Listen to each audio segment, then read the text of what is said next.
After spending 1000 days in my Minecraft survival world, I've built a ton of cool things and proven once and for all that science truly is whatever you want it to be. My name is Pineapple Man, but you can call me Pinny, and I hope you enjoy this 1000 Days in Survival Minecraft full movie.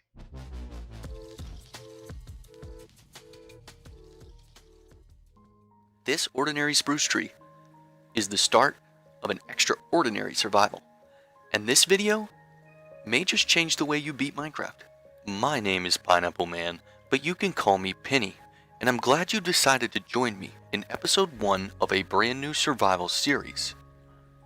I'll be using the power of science to prank and defeat the cringe-ah Minecraft Ender Dragon. On behalf of myself and every scientist, I want to thank you for tuning in today. It's time to address the salmon head in the room. I'm sure you pro gamers already noticed my texture pack from Vanilla Tweaks, but I've also installed the very epic More Mob Heads data pack, which incentivizes the destruction of innocent animals. The clips we've been watching recount my journey into the Minecraft village.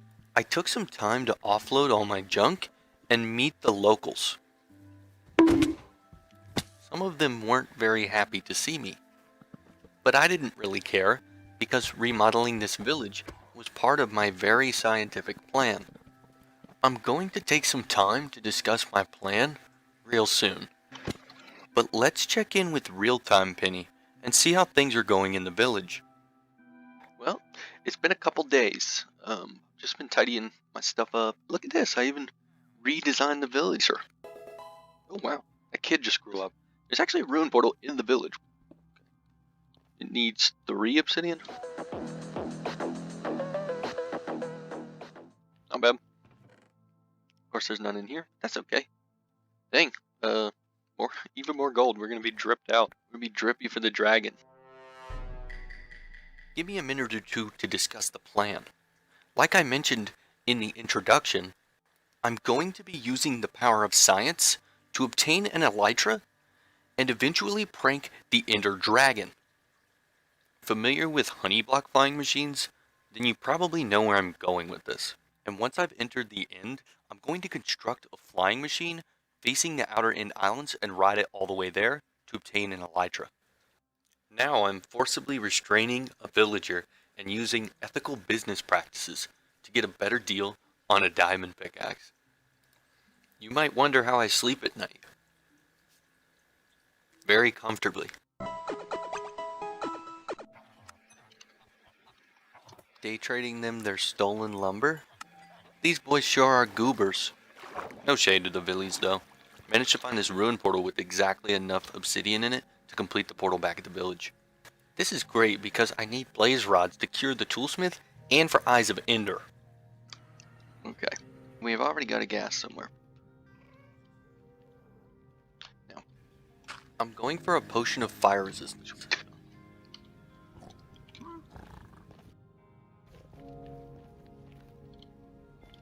Come on, boy. There you go. Sweet. I don't really care about ender pearls right now. Oh, brother, this guy stinks! Oh, sweet. I got it and didn't even notice. Time to look for another fort. And so I went off searching for another fort and found one pretty quick. Check this out. Oh. Nice. Another fort. Sweet.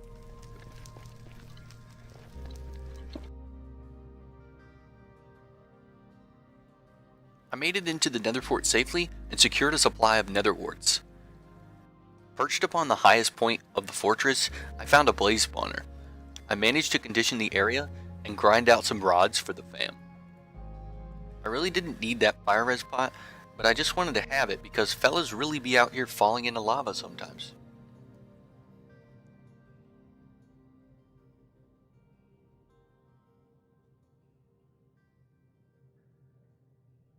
I got together a batch of weakness splash potions using the fermented spider eye I crafted earlier. I then proceeded to smash it on my favorite villager's face.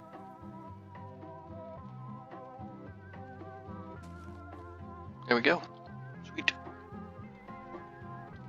collecting some wood for the stick trade. Sorry.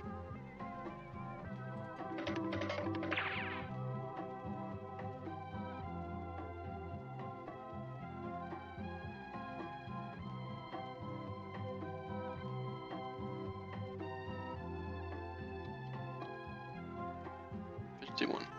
Cringe. Alright, that's fine. I'll remember that. Alright, got the lectern together.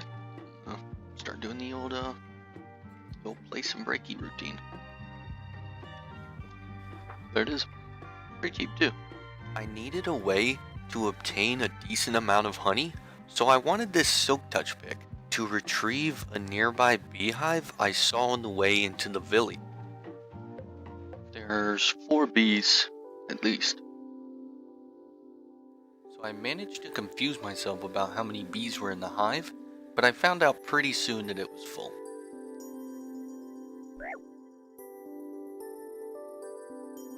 Back at the village, I used the hive to throw together a tiny little bee farm. Look how cute it is. Well, there we have it, a little bee farm. The reason I built it with these chests is because you can actually click through this little 1 pixel wide gap. Oop, there we go. That way you can breed the bees without having to transport the hives around. What's up, Gallum? It's taking some time, but here they are, breaking 3 and mending. Thanks to some off-camera trading, of course.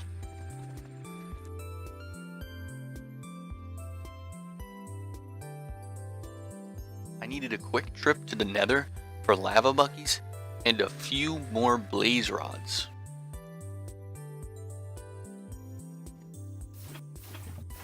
Now I can craft an ender chest.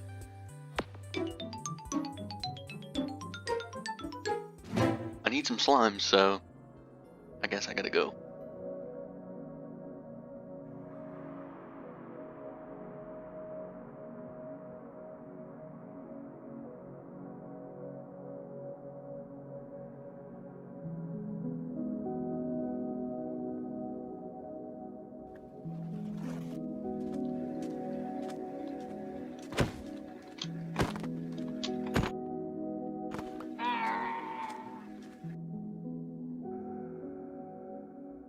To say I'm disappointed is an understatement. This is a really small swamp. Hopefully the next night yields some slime.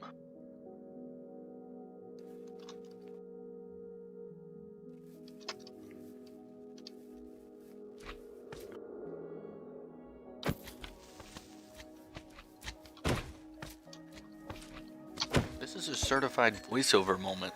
Look at this. These bozos damaged me through my shield.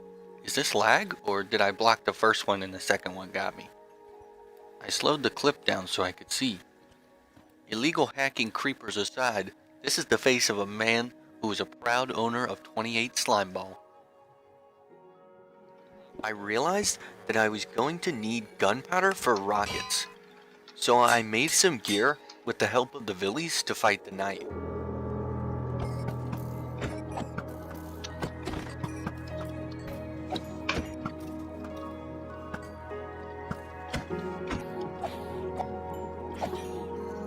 Nope.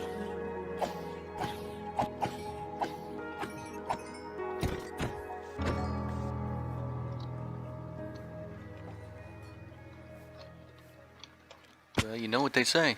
If you want to catch a bigger villager, use a baby villager.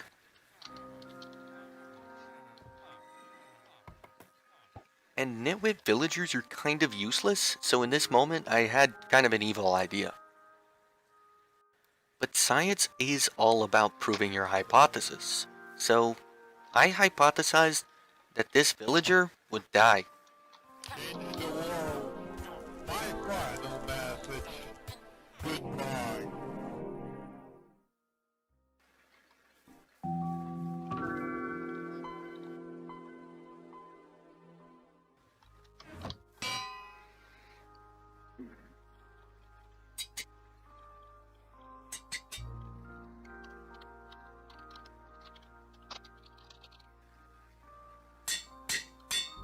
Gotta give my boy some grain. Thanks, Dad. We love grain.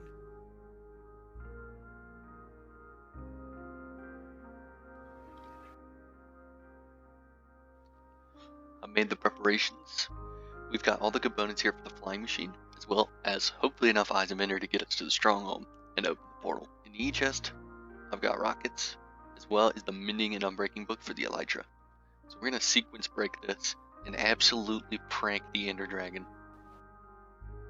But before I could prank the ender dragon, the eyes of ender and the stronghold pranked me by being much further away than I had expected. Not based.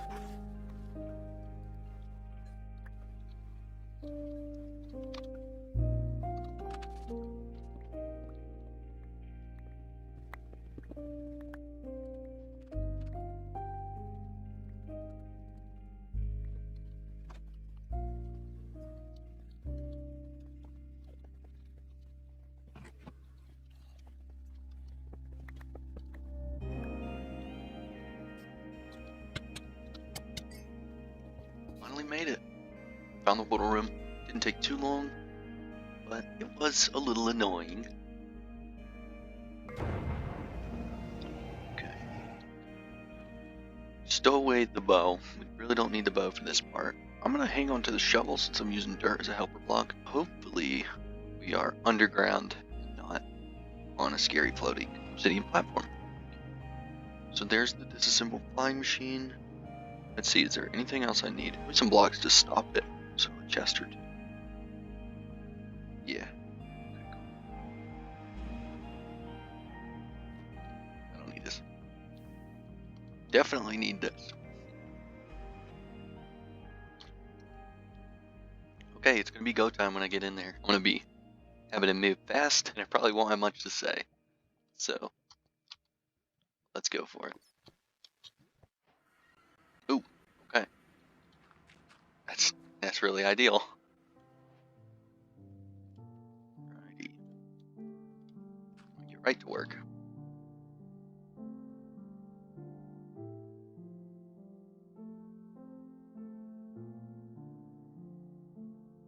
Alright. Where are they at? Okay, I think we're good to go. Nothing else I need, right?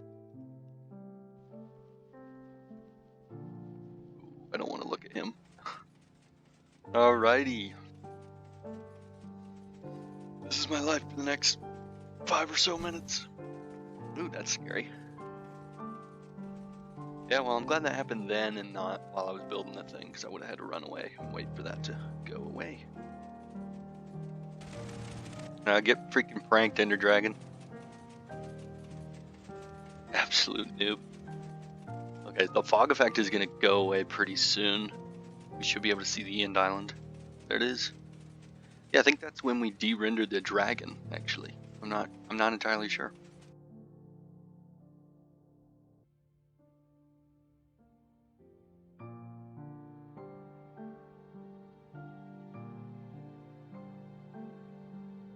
Land ho!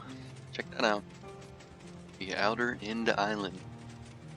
So there's no gateway up here, because we didn't kill the dragon. But there are naturally spawning gateways, so we can get back that way.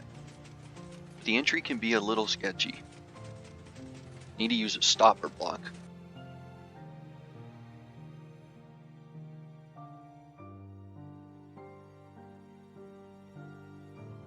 Okay, it looks like we're probably going to be able to stop right above this landmass.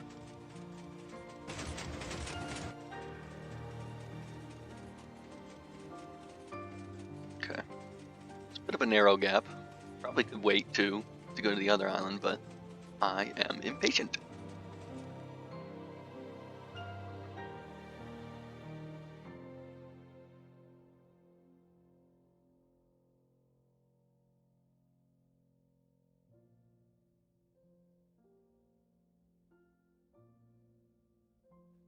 I'm now going to do the same thing to find the end cities. Unless there's one close by, there's no reason I should be bridging and have access to the flying machine.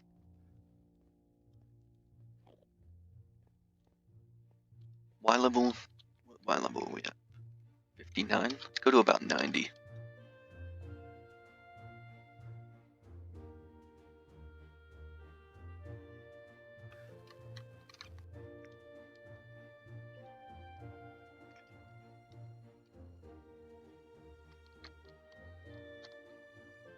Alright, I think we're good to go. Again, I'm going to speed this up because this could take even longer than the last segment.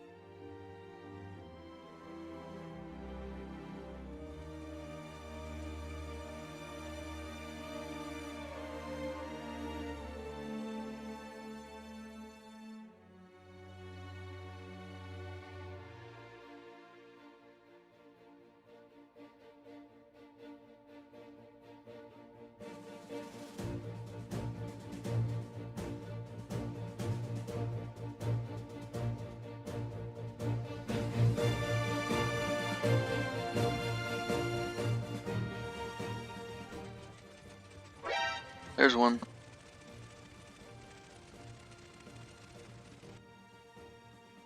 It doesn't look like there's a ship attached to this one. Could be wrong. We do run the risk of aggroing a shulker on the way in.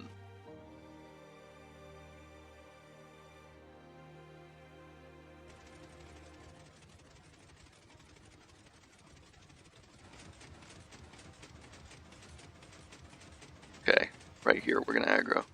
16 blocks I think is the aggro range. Group aggro.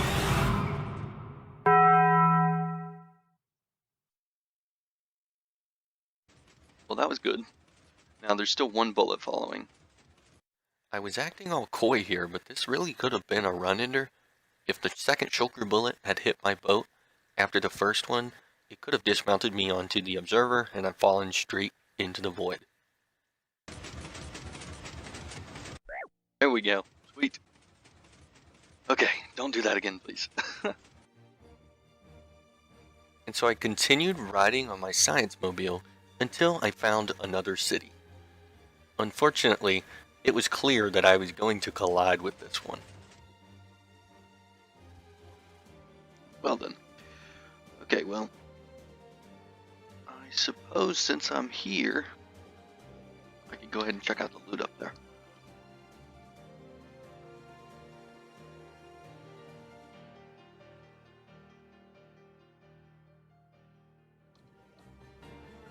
Okay, some dummies.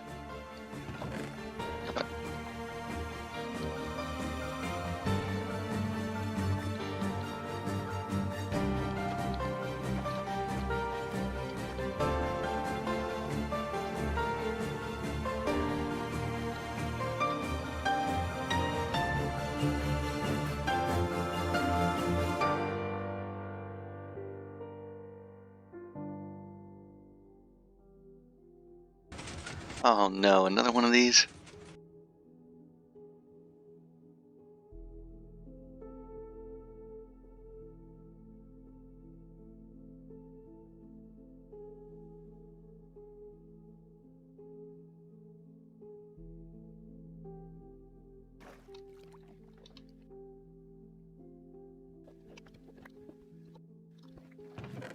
Oh, that's garbage. Okay. Just to actually have an idea. And that idea would be to increase my render distance all the way to 32. I'd been on the flying machine for about an hour at this point, and I was kind of just looking to shake things up, so this is how I went on. And no, this is not me giving up on science. Science rules.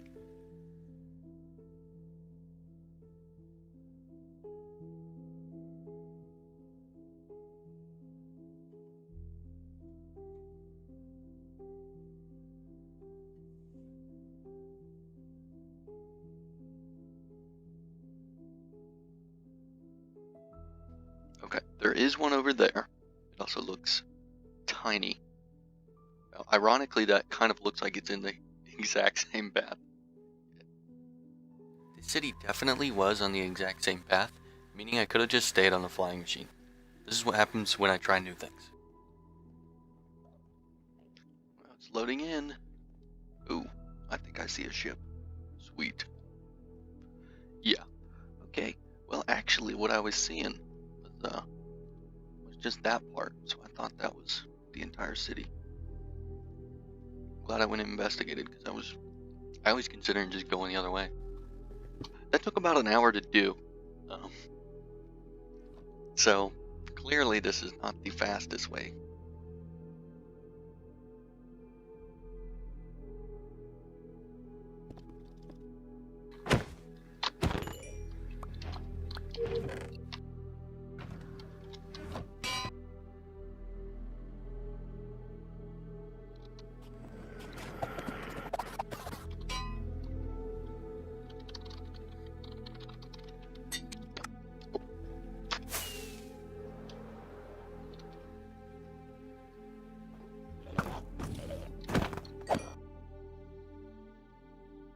Bag secured. Got the wings. Now is a good time for me to rant about the shulker. Shulkers are not very powerful, but they make up for it in how annoying they are. For me, it's not so much the levitation as it is the teleportation.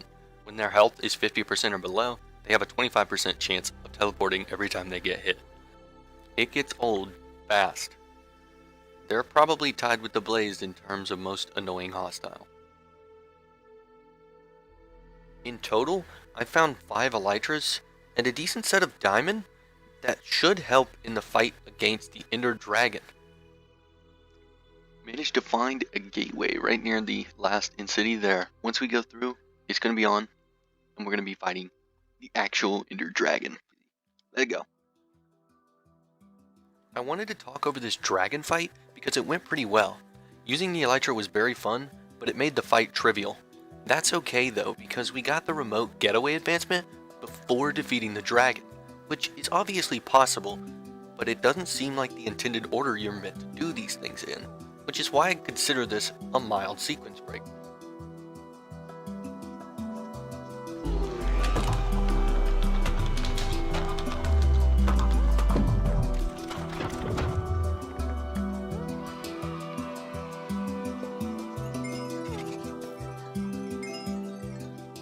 Well then, that's an epic prank on the Ender Dragon.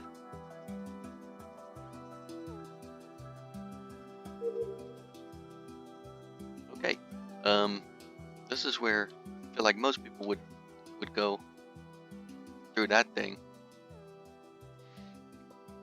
That was pretty fun. You should definitely try this if you prefer to fight the Ender Dragon with an elytra.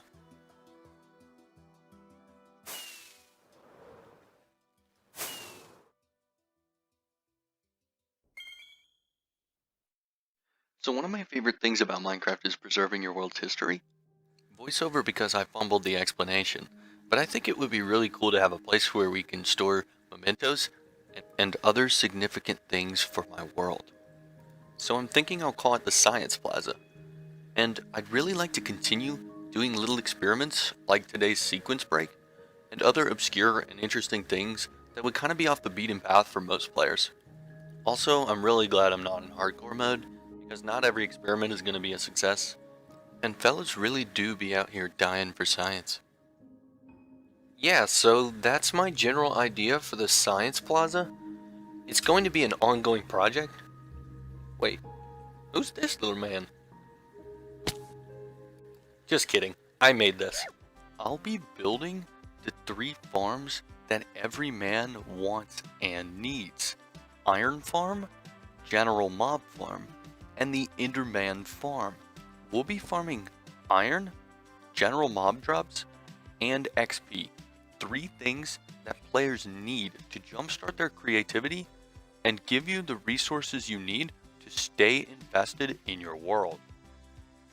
And so I decided to start on the iron farm first because I think it's the simplest, and the drops will help me with the other 2 farms. So since I'll need at least 3 villagers for the iron farm, I figured this would be a good time to give you some tips on transporting goofy villagers. So real quick, I'll give you my 5 tips that'll make you a villager transporting Giga Chad. Tip 1 is kind of obvious, but use the villager AI to your advantage. Villagers pathfind to a workstation during the day and hang out there for a while. This is a perfect time to put them in a boat. Also, villagers pathfind towards beds at night. This means you could build a staircase up to your iron farm and the villagers would walk themselves in. And I'm bringing over a friend to help with tip number 4, but tip number 2 is to use boats. They're much less tedious than rails and they save inventory Hello there. space. You'll be able to use pistons, slime blocks, fishing rods, or sprint hits to help move the boats. Rails are definitely the better option for a dedicated breeding setup, but in the early game, boats are really going to be your friend. Tip number 3 is to simply use the nether. The nether is actually a pretty safe place for villagers, and since it's 8 times smaller than the overworld, it'll save you a ton of time if you need to transport your villagers somewhere really far away. Tip number 4 is one I don't see used very often, and it's actually just to zombify them. This method does require some preparation though, because you're going to want to be familiar with your route. Make sure there aren't any falls or rivers that the zombies could fall in, and you're going to want to go ahead and prepare a spot to put them. Don't forget to cover them so they don't burn in the sun or their helmets don't break. If you're unaware, zombie helmets can break. I use speed 2 splashes to make the process a little quicker. And my final tip is just to never transport more than 2 villagers if you can help it. You'll be able to feed your villagers crops and they'll breed as long as there's an extra bed for the baby. Stash little pockets of villagers like this around your world for future use. With these tips, villager transport may become a little bit more tolerable. So I felt a little bad about not including a lot of building in last episode, and this one's kind of the same. So hopefully you enjoyed this montage I put together of some of my past survival builds, so you can get a sense of what I'm capable of.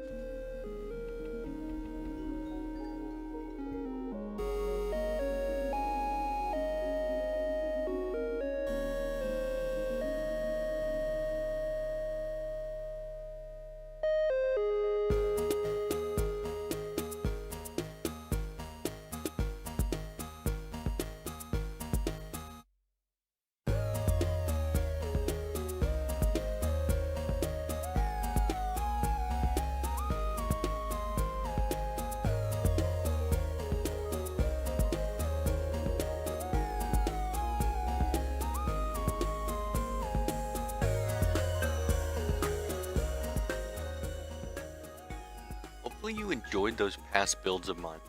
I'm going to take some time to explain iron farming to those of you who may not understand. So hang in there if you already know this. Nowadays, golem farming is super simple. Most farms utilize a mechanic known as panic, which is basically when villagers get line of sight with a spooky boy such as a zombie or a pillager, the villagers will go sicko mode and the game will attempt to spawn a golem to help them out. Of course, we can intercept this spawn and flush the golem into a killing chamber to farm iron. There are a few conditions that must be met for the villagers to attempt a golem spawn, and one of these is the villagers sleeping recently. This is why you see beds in the farm. However, the villagers can't sleep when they're in panic mode, so this is why the zombie on the soul sand column is bobbing up and down between a layer of trapdoors, so he can momentarily break line of sight and get the villagers to go to sleep at night. Golems won't spawn if there's another golem near the village, so this is why I made this drop chute at least 16 blocks deep to increase the efficiency of the iron farm. Let's see how real-time Pinny likes the farm. Alright then, well, the iron farm is done, and I think it turned out pretty nice.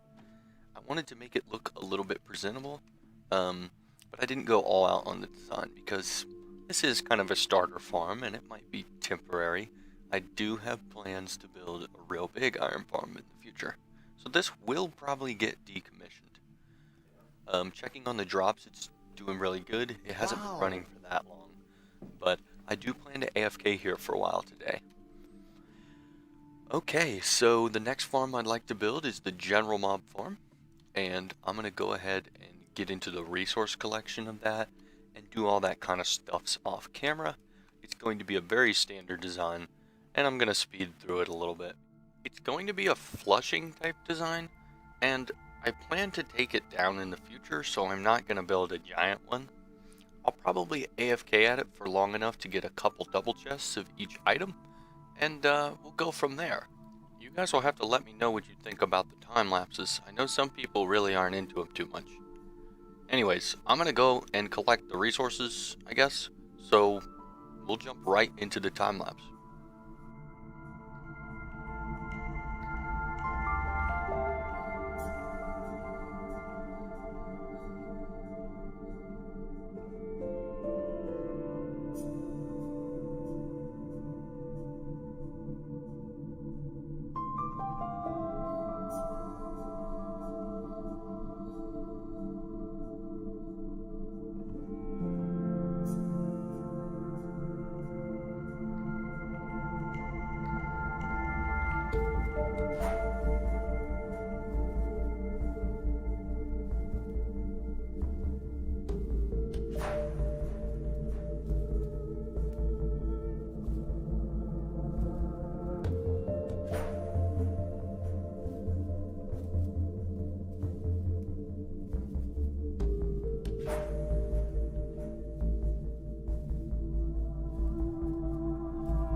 Okay, so I just finished AFKing for about 5 to 6 hours.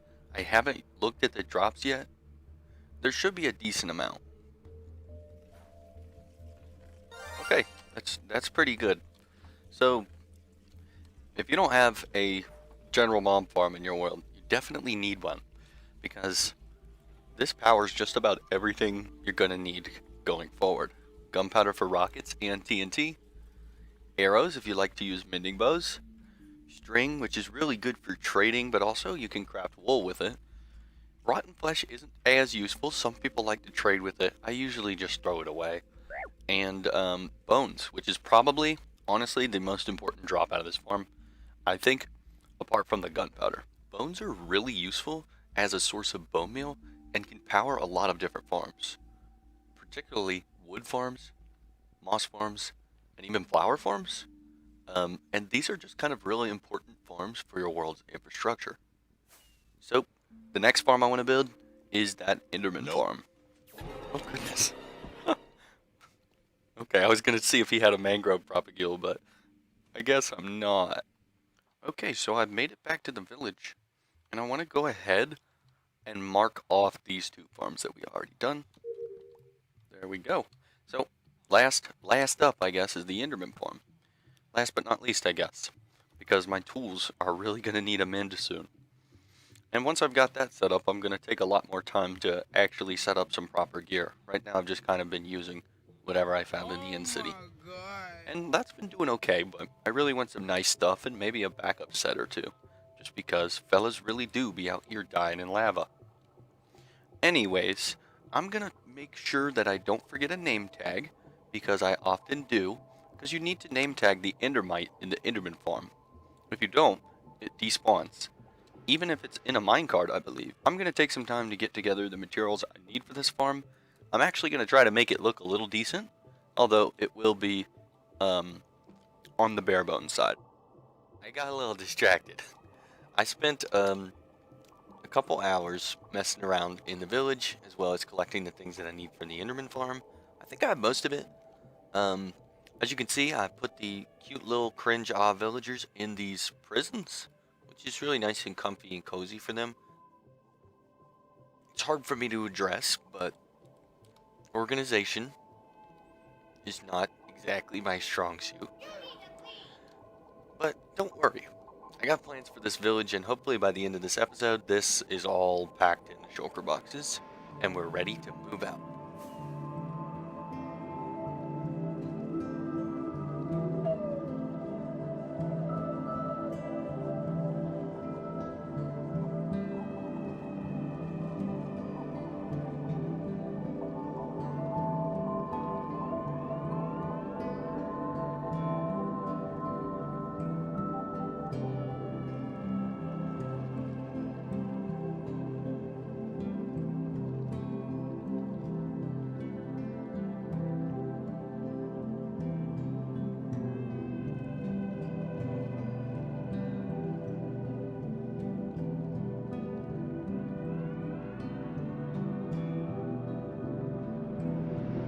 I did make a bit of a smooth brain play. I got about half of this filmed in the time lapse and then forgot to record the second half. It's actually pretty standard, so I'm really not too worried about losing half of that there. We'll go ahead and have a little flyby so you can see the farm working. And if you're unfamiliar with how Enderman farming works, know that it's pretty simple. There's a mob called an Endermite, which Endermen are naturally aggressive towards. As they spawn on the platform, they make line of sight with the Endermite in the minecart and pathfind towards the drop chute. Once they're in the drop chute, they can be slain for XP and Ender Pearls. And this is primarily an XP farm, but the Ender Pearls are a nice bonus. Anyways, our little iron sword here has really taken a beating, so I'm gonna try to fix this little dude up.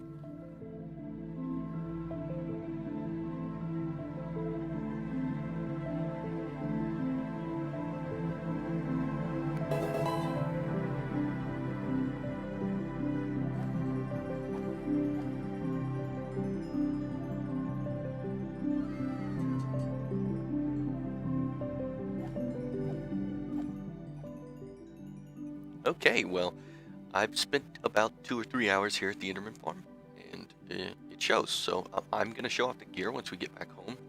I'm really happy with it. There's a few things I'd like to add to the collection, but for now, this should be enough gear to really get things going. And for those of you who are concerned about there not being a bridge out to the Enderman farm, I did add this little thingy. So we're good, okay?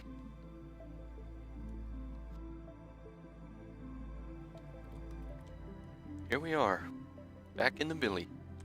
I can go ahead and take this down, I guess.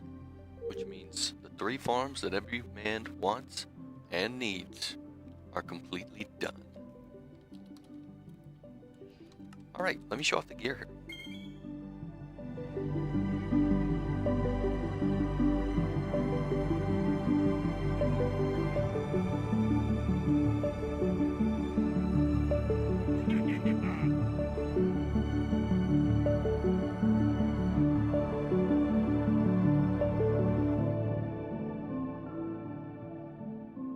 Yeah, I'm pretty satisfied with that gear. So, I think I'd like to get a little bit of netherite to put on it. And of course, thanks to the General Mob Farm, now we can use TNT.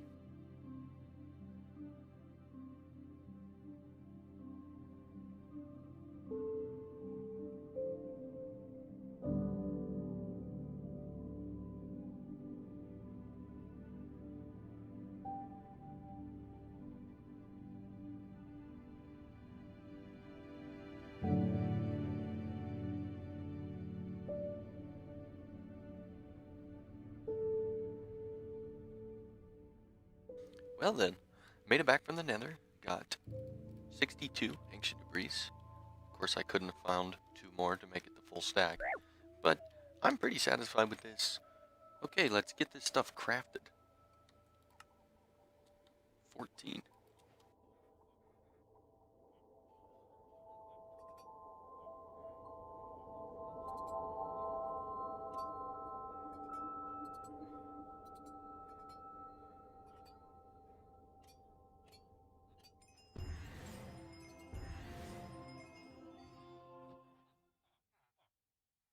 Oh no, he's hot!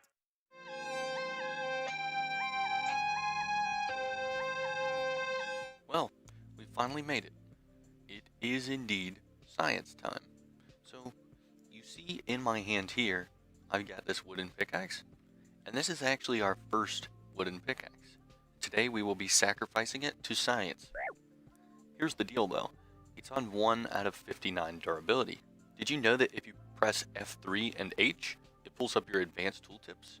So this will show you the durability of your tools, as well as some other details, like the actual Minecraft name of it, and if it has NBT data, which this one does because it's damaged. Okay, so what's going to happen when we mine this cobblestone at 1 durability? I hypothesize that it will break, but you wouldn't be wrong if you thought different. That's right, it breaks. So, in past versions of Minecraft, when a tool's durability reached 0, it would not break. It would need to go past 0. So in this version, 1 is now the last durability point. It's intuitive. It's what most people would expect.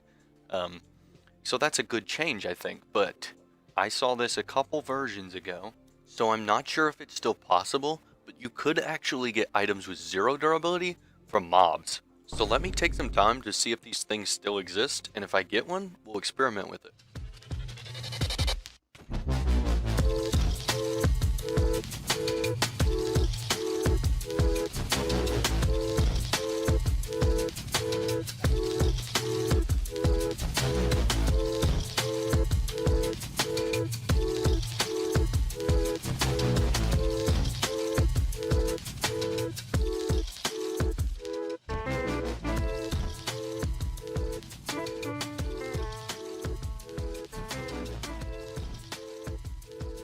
Well, it's been about an hour. I managed to get quite a few items off of zombies and skeletons. This is from a few nights of going at it. I also built a little box over there to try and spawn some during the daytime. And out of all this gear that we got, and this, I managed to get a leather cap with 0 durability. So So this is still possible. What properties does this item have other than just being interesting and technically illegal? So I'm kind of scared to put it on because it took a long time to get. But I'm pretty sure that nothing will happen. I'm sure it would break the second we took damage, but just putting it on shouldn't really do anything. So let's try. See if I'm right. Yeah, okay. So you can exist with an illegal helmet. Stop right there, criminal scum. 0 durability. Okay, so that's actually really cool. Just know that if you have a skeleton grinder in your world or a zombie spawner, you probably have tons of these if you hang on to your some of those drops like that. I know people probably filter them out and throw them away, but they're kind of neat. You should preserve some. Maybe try to get a full set of illegal armor. And maybe we could do something with them if we like. If we get a particular piece we like, we could like revive it. Just kind of a goofy concept, really. This is certainly a bug or an oversight. It shouldn't be dropping with 0 durability because armor can't have 0 durability. And I'm gonna prove it.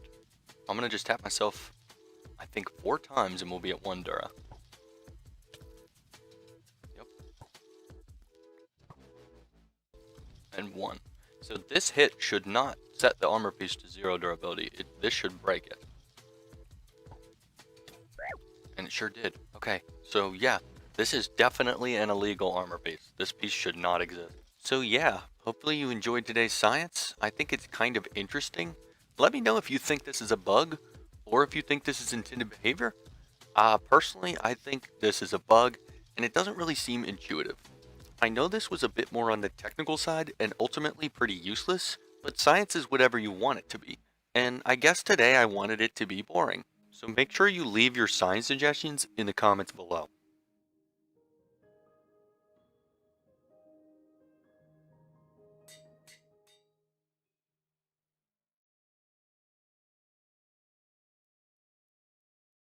So last episode I showed myself packing up all the bits in the village into Shulkerbot, and I have actually gone ahead and moved them to the build site.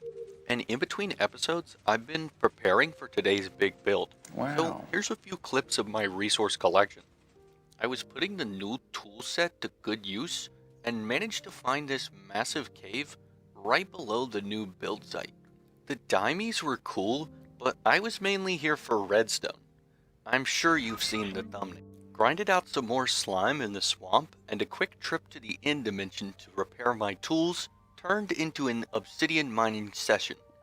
Kinda cringe, TBH. And so I finished up my epic resource collection with everyone's favorite, dispenser crafting. And whoa, is that the new build site I see? Welcome to the Science Plaza. The lovely music you're hearing right now was composed by my good friend, Dalton Eubanks. He made a song just for our Science Plaza. I really like how it turned out. So, the idea of the Science Plaza has kind of evolved. Last episode I addressed that it was going to be a museum where we stored artifacts and mementos from our experiments. However, I've decided that the Science Plaza will be my main base. I want to have a huge emphasis on interactivity and connectivity, with a very heavy push on interactive exhibits, sort of like if you've ever been to a Discovery Center. I'm going to get my boots on the ground, and then we'll talk a little bit more about the build site. So yeah, this is the build site. For the time being, I've organized this stuff from the village in this temporary storage area, and there's really not much to see right now, so let me show you some interesting clips from when I was getting moved in. I noticed a thunderstorm when I was making the move. So I've never done this before, but I just put the creeper in a bow and a lightning rod nearby. It worked pretty well. The subsequent strike would charge the creeper and break the bow. Also, I totally got jump scared by that piglin. And on the next day, I transported my little buddies to an array of boats I had set up. Look at their nice little single file line. Surprisingly, there was no accidents. If you're curious as to why I would want charged creepers, It's because they can blast the heads off of mobs. Well, I forgot to show this off, but I wanted to show this off. I've taken some time in between episodes, and you may have even seen it in the clips, organize my ender chest a little bit better. So I've named all my shulker boxes, and I'm going to try and number them to the slots that they go in. I think I'll use the first 2 rows for this purpose, and then the bottom row will be stuff that I use often, like my fortune pick and stuff like that, things that I'm like pulling out all the time. You can kind of form a muscle memory with this. Like, if you only pull one out at a time, or if you keep them in order when you have them out. So this is 1, 2, and 3. So I access 2, and then I can just throw it right back in with the shift click. It goes right in the space it needs to, and my brain is kind of conditioned to see that yellow shulker box and be like, oh, okay, that's my consumables box. So the clips we're about to see is my quick trip to the nether, so I could relocate my portals to the nether ceiling. If you're unfamiliar, you can actually access the nether ceiling. It's pretty simple, and you can do it with just 1 ender pearl and a couple of ladders. Make sure you bring the components to build a portal when you get up there, but basically you'll just be striking the point where the ladder meets the top of the bedrock with the ender pearl. You'll want to walk forward and jump, and then you'll phase right through the ceiling. Real-time Pinny was explaining the bedrock breaker when he made this 500 IQ play. I'll let him say it. Oh, are you kidding me? I promise I have a brain. Oh, at least my reaction time was fast enough. Hopefully you enjoyed my display of human emotion. Well, anyways, I did manage to get the bedrock broken. Check this out.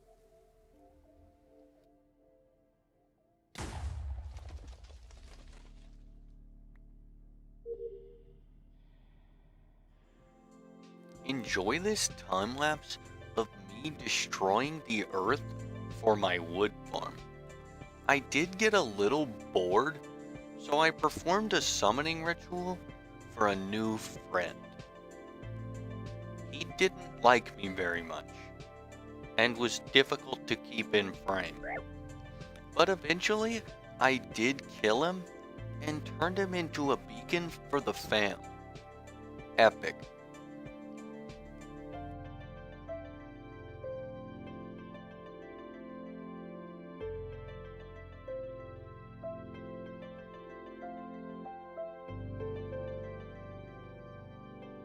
Okay, so I finished the terraforming that I wanted to do. I didn't want to go too crazy with it because I'm going to be terraforming this place as I do builds. Alright, well, I'm going to jump into some resource collection, and then we'll go straight from the resource collection into the time lapse. But before I went to collect resources, I went ahead and did a villager delivery so I could get a little family going while I was gone.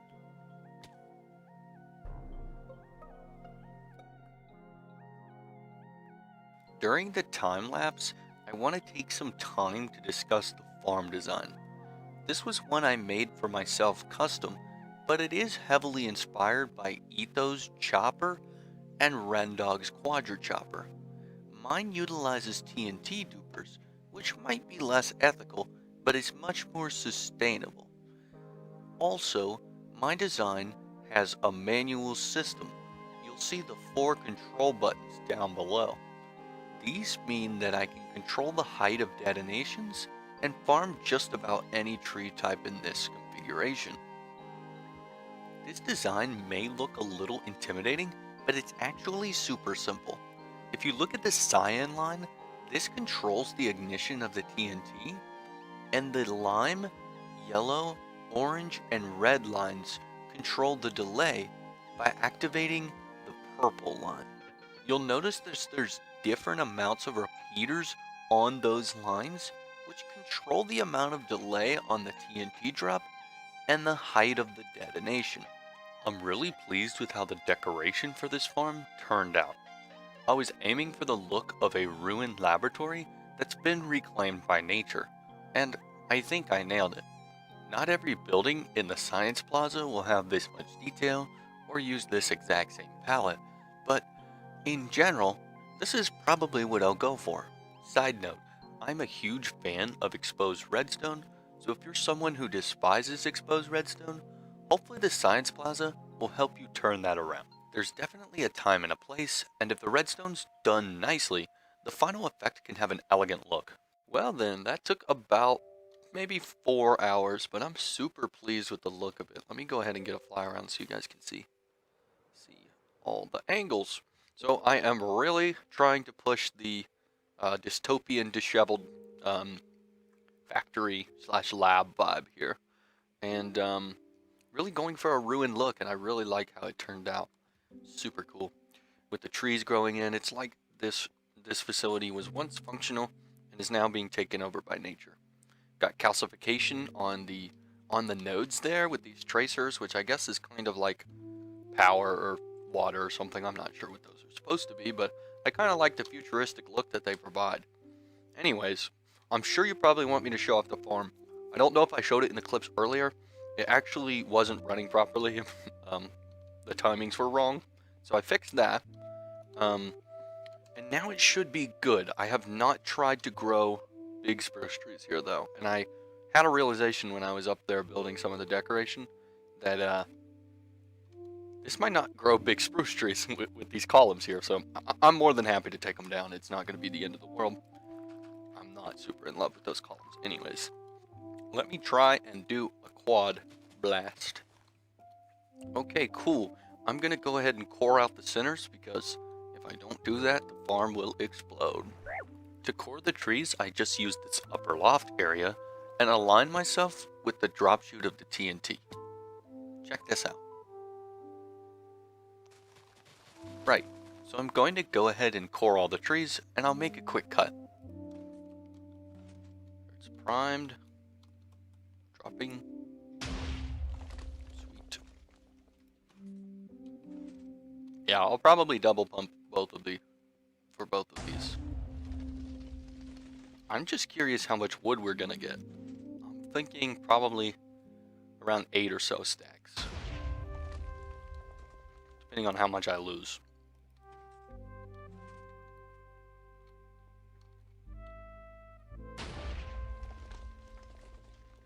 Alright, so I think everything is intact.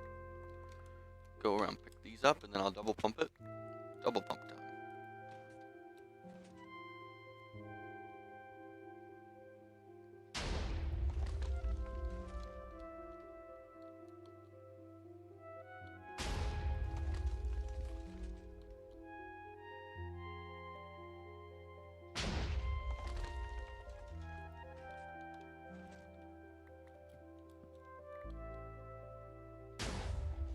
Cool.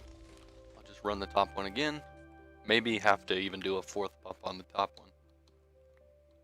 Yeah, that might actually be an orange. Let's see. Wow, this is just really satisfying and super easy to use. I thought I was going to dislike the manual system, but I'm liking it a lot. Oh, that was an orange. Might be. Stubborn log. That's kind of user error, to be honest. Skill issue. Yeah, that's a lot more than 8 stacks. I don't know what I was thinking. Only 35 sappies, though, so that is kind of an issue. I know there's some down here in the core tunnel. Oh, wow, it looks like there's a lot in that one. Let's see. Oh. Okay. I'll have to check the footage. I don't know. My offhand was probably full the whole time. Okay, so that is more than enough to grow a second set. It's almost, we almost doubled the amount of saplings we got for double spruces. So this is really awesome. So almost 16 stacks of logs. That's nuts. And of course, with this option to do the manual system, we can do any type of log in here basically, other than mangrove. I mean, I probably can do mangrove. It would just, oh, maybe not. I'm not sure if it would grow with the decoration nearby. But mangrove would be a giant mess, so I might make a second farm for mangrove. Yeah, so hopefully you enjoyed that. That was sort of part 1 of the science. The real science happens now.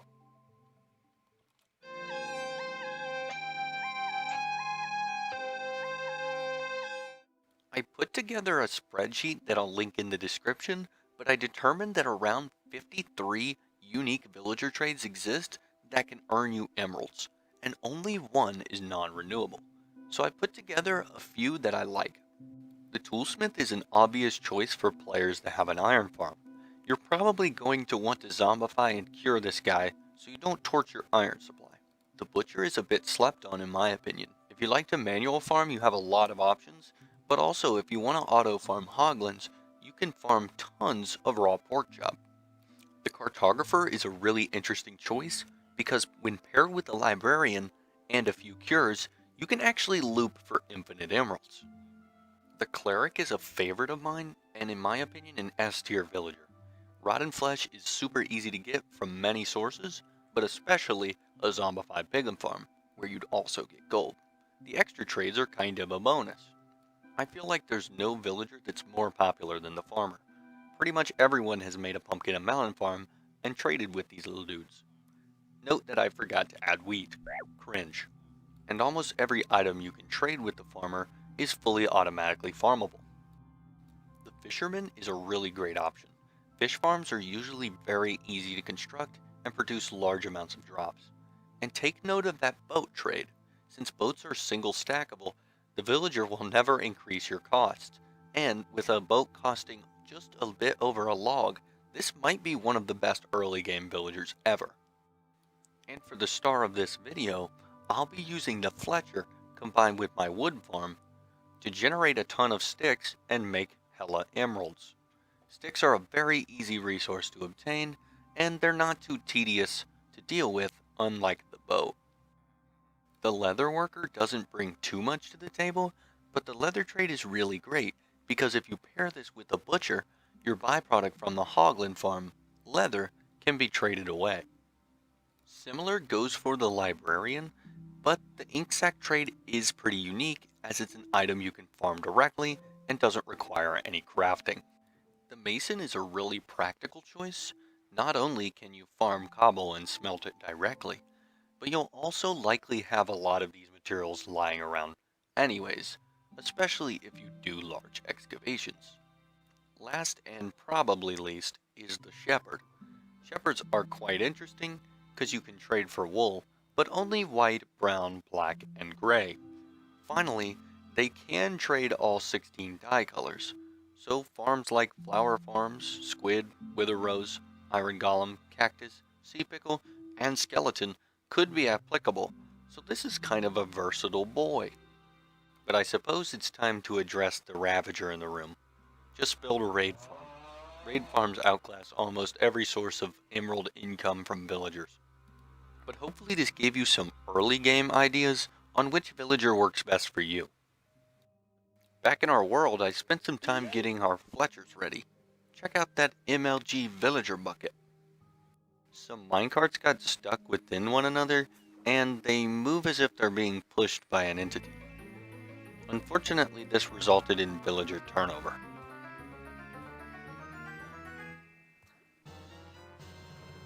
This is the face of a man who has committed an accidental war crime. And so I'm back here with all the wood we farmed in that previous clip. I'm going to be trading this with all my Fletchers and just seeing how much emeralds I get.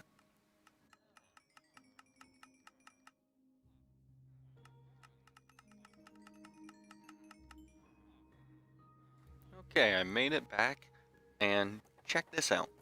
Managed to get just under 4 stacks of emeralds. That's pretty good. And considering the amount of time it took to actually use the farm and chop the logs and trade, it was maybe 7 to 10 minutes, which is not an amazing rate, but I think it's pretty respectful for the early game.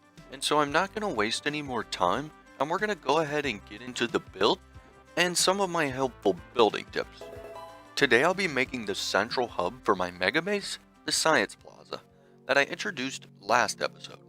This hub will be called the Origin and will serve as a centralized transportation and storage area for our base, and I must say, it turned out really nice.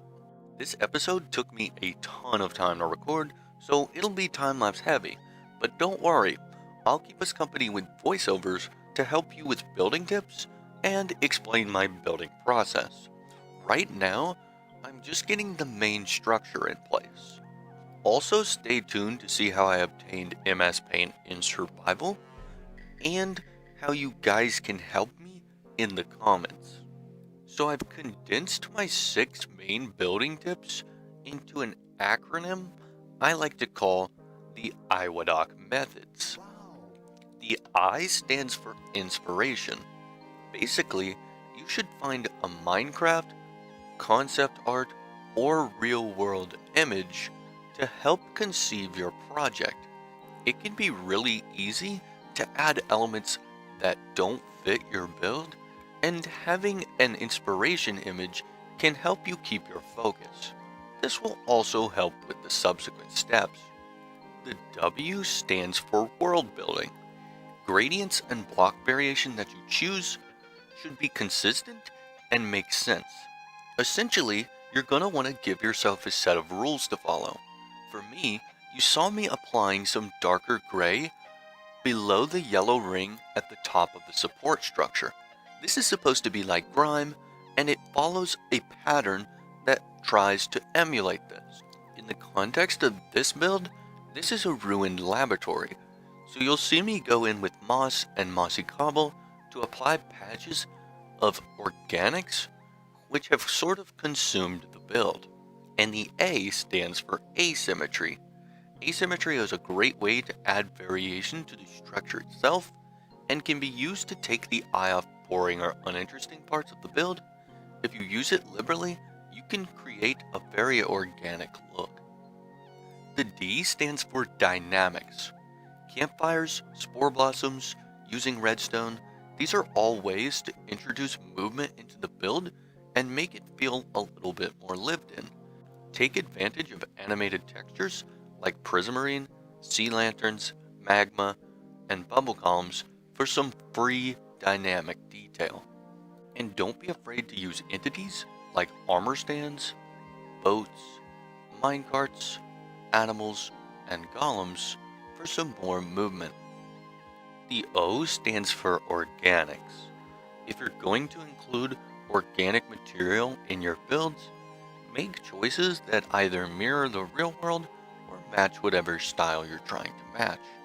Since I'm going for a ruined laboratory that's been taken over by nature, I had to utilize this in certain cases to make sure the placement of my grass, moss, vines, and other things seemed natural to what we would expect in the real world and in Minecraft.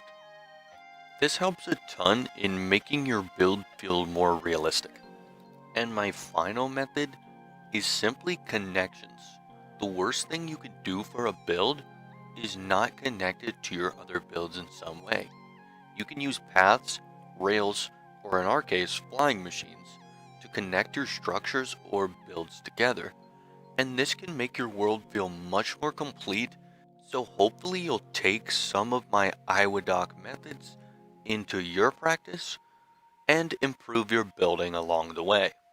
Let me know if any of these tips helped you, and if you wouldn't mind subscribing, that would be awesome. Okay, well I hope you enjoyed that time lapse and some of my building tips. I have spent a ton of time on resource collection for this build and the build itself, so I definitely need a little bit of a break. But let's go take a look at all the angles here. Yeah, I really like how it turned out. Obviously I've got 0, 0 on the side since it's called the origin. And to that point, it is going to be the central hub for the science plaza, and it's going to either branch to other builds, like it does here with the flying machine to the wood farm, or it will flying machine over to sort of like little hubs that then branch to new builds. So the science plaza will sort of have a theme, but I do want this area just to be kind of fun. I hope you like the tree build up there. I went for kind of a more organic and Minecrafty tree build to kind of match the organic Minecraft trees we have growing here and then on the wood farm. Anyways, so I'm gonna go ahead and show a few clips of the frog light farm, because obviously we have a ton of frog lights now. And so I threw a simple frog light farm together with a golem luring chamber in the center. If you're unaware, when a frog kills a small magma, they drop a frog light, and the color of the frog light depends on the color of the frog. There are 3 colors of frogs that are based on the biome that the tadpole grows up in or the frog spawns in: temperate, cold, and warm. And honestly, the frog collection and transportation took longer than building the farm. You should build one of these.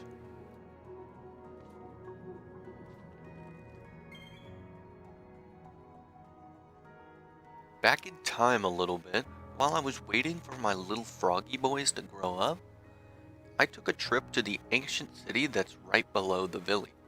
My main goal was to just find a Swift Sneak 3 book and then get out. I opted to just take off all my gear so there was no risk in dying. I was pretty sure I was gonna die, but I managed to find a Swift Sneak 3 book on my 3rd or 4th chest without even summoning a warden. Epic.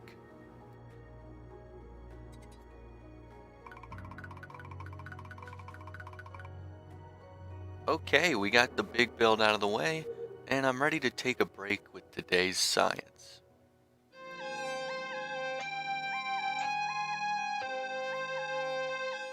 Right, so today's science kind of deals with maps. So I've got some empty maps here, and we're near spawn because I wanted access to an ocean. So I'm flying over now to a section that I can kind of destroy. This science is definitely less of a science experiment and more of a social experiment. That's okay though, because science is whatever you want it to be. And I wanted to start by seeing how quickly I could build a full map. So I've done map art before, and it's definitely not one of my strong suits, but I started by marking out the border of the map. If you're unaware, a map at scaling level 1 will be 128 by 128 blocks, and these will always occur at chunk borders. You can hit F3 and G to show off your chunk borders. So I made a border out of dirt and then spruce slabs that were waterlogged. This was so I could tell what was the border of the map. I opted to use lava to cast the water into stone. I feel that this saved a ton of time, but I can't be too sure because I never actually tested just placing every block. However, the total process did take just under 2 hours, which I found pretty impressive. It was a bit of a rough start, but I found my rhythm when I just had 9 lava buckets in my hotbar slots. I would just cycle them as quick as possible. And hopefully you enjoy the rest of the time lapse, especially the part where this gets completely covered in snow.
And so I took this opportunity to lock this map in its current state, as it's a completely white map and it's just kind of a cool artifact. If you use a glass pane in a cartography table, you can lock a map to where it will no longer change. Speaking of change, this happened. Finally, MS Paint. Yeah, so I hope you like this little MS Paint UI. Obviously it's not perfect, I had to make some compromises, but I really like how it turned out, and I think it's kind of funny. So like I said, not every science experiment is going to be explicitly science. It might be a cool contraption, or a weird way of doing things, or some research that supplements a build that we really need. But anyways, the main social experiment with this is, what should I put on this? I want you guys to suggest things to put on this. It could be anything. It could be something from Minecraft, your favorite Pokemon, Dijon mustard, a Fortnite burger. What do you think we should put on it? So I'd like to make this a bit of a tradition where every episode I add a new item to this map board. It's gonna end up looking like stickers on the back of a laptop screen or something. Oh, got some visitors back there. Anyways, please drop your art suggestions in the comments and I'll pick one for next episode. And if I don't get any, I will choose one of my own. And so I found my way to an in-city where I planned to build the shulker farm. I started by finding the shulker, which I named Ryan, and I put him in a little box of dirty grass. Cringe. We'll be seeing more from Ryan later. I set up a quick little auto brewer so I could use a ton of instant health 2 splashes. Wow. These will come in handy really soon, and let's go ahead and jump into the build. So I started building a shulker duplication platform. The shulker farm itself will require a live shulker to get up and running. So if you're unaware, I'm going to describe how shulker farming works in a general sense. Shulkers fire a projectile known as a shulker bullet, and there's a chance of generating a new shulker when they get hit with one of these projectiles. The new shulker will take the position of the original shulker. There are 3 main conditions that must be met for this to occur. The shulker must have its lid open. The shulker needs to find a place to teleport, which occurs 8 blocks away from the shulker in every direction. And finally, every nearby shulker within 8 blocks reduces the chance to generate a duplicate shulker by 20%. This means that if there are 5 nearby shulkers, there's a 0% chance to generate a duplicate shulker. Another important mechanic to note is that when shulkers are at half health, every hit has a 25% chance to teleport the shulker away without generating a duplicate. This is typically a concern because it causes the shulker to teleport out of the farm, or in our case duplication chamber, and have to be repositioned or replaced. So to be super safe, I splashed Ryan with an instant health 2 potion every time he took damage. We successfully got Ryan to duplicate, and I moved him into a little prison. In between clips, I duplicated a few more Ryans. I put together this farm design, but it utilizes a mechanic that I learned about from someone called Ending Credits. I've linked them in the description. They do an excellent job of explaining this mechanic that the farm utilizes. So in the center, there's a pretty standard reaction chamber where the shulker is repeatedly attacked by a snow golem and attempts to attack back, but the only way the shulker bullet can go is into the shulker. So once the duplication occurs, the shulker will teleport to one of the froglight platforms, but it will recognize that his head is within a scaffolding block. It doesn't like this, so it decides to teleport away near instantly. We can essentially use this to make a one-way teleportation ladder for the shulker to control exactly where it goes. They'll either decide to teleport to the upper froglight platform, where they will be stored in a shulker bank, or the acacia platform, where they will be carted into the water column to drown. RIP. This clip shows off the reaction process in action. And up top you can see the shulker bank, which periodically sends a minecart to replace our nucleation shulker. This is because we have to assume that at some point the nucleation shulker will either die or teleport away without duplicating, thus ending the reaction. A few instant health 2 splashes go a long way at keeping your system running for a while. Finally, the shulkers go into the water tower and die. The hopper configuration below the water tower collects the shulker shells and then drops them down below.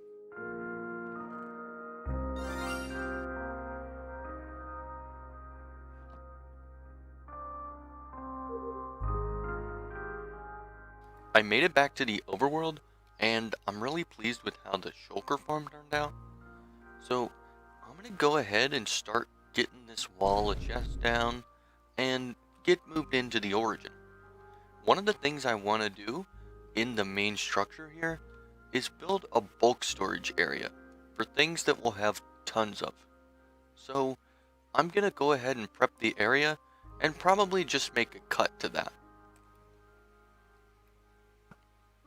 And so I made a quick bulk storage area in the side of the origin.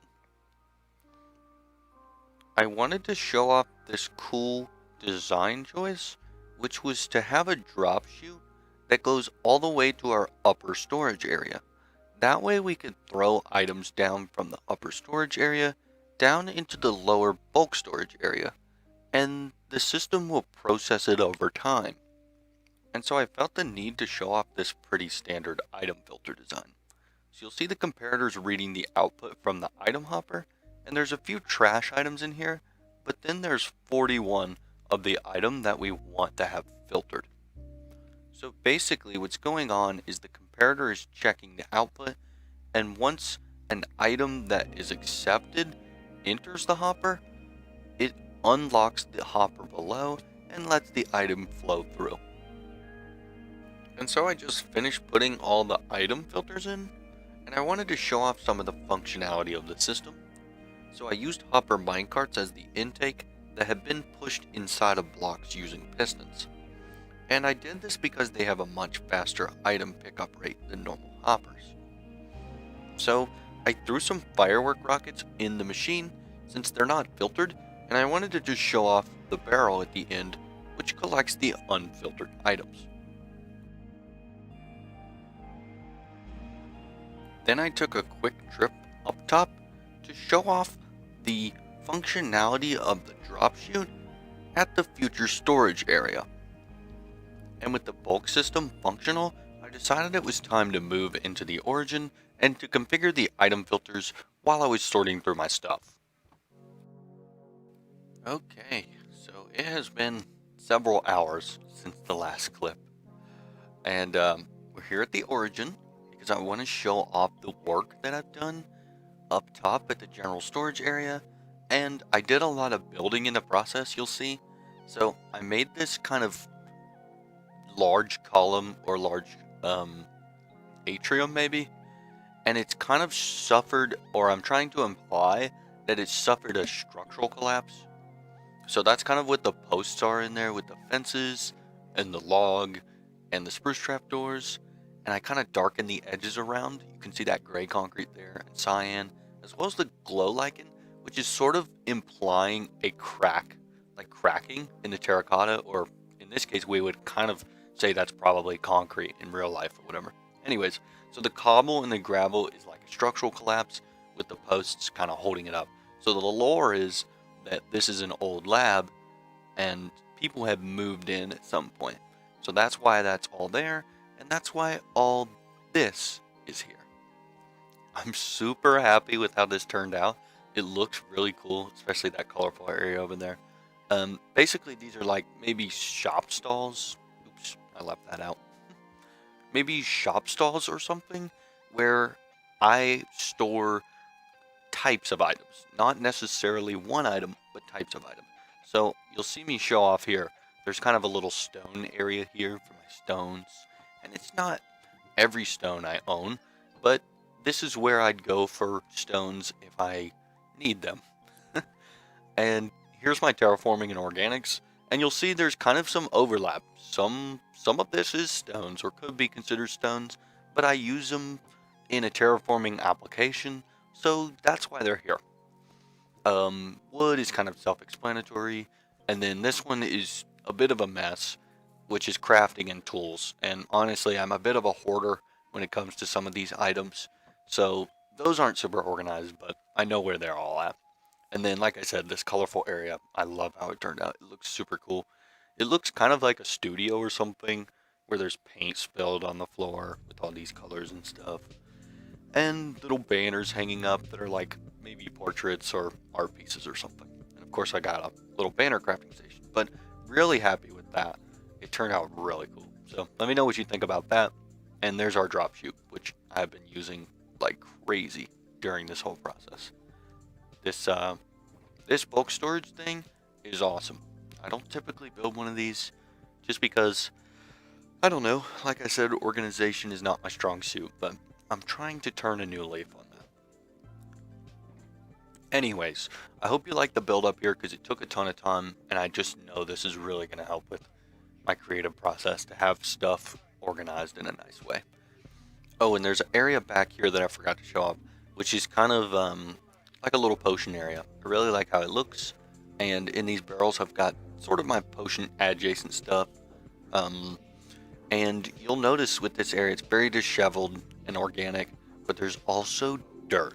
I replaced some of it with dirt, and dirt haters, sound off in the comments, but don't sleep on it. You can really imply a ruined look with dirt, and it's honestly kind of slept on, so don't throw your dirt away. Use it in your builds, and you'll like it, maybe. So I wanted to show off my super simple trident farming method. All you really need to find is a large river biome, and this is kind of an exceptional specimen. It could even be smaller than this, and a few stacks of helper blocks or scaffolding. Rivers have a pretty high spawn rate for drowns, and if you notice that around Y48, the light level has completely diffused from the sky, so drown can spawn. What I like to do is build a platform at Y155. You can hang out up here for 10 to 15 seconds to give the drown plenty of time to spawn. Then just leap down and see how many there are. Check to see for any drown that have tridents and slay them. You'll want to fly above your platform at least 20 to 30 blocks to make sure that all these undesirables despawn. Simply repeat the process until you get as many tridents as you want. I decided to farm like this for around 10 minutes to prove that it works.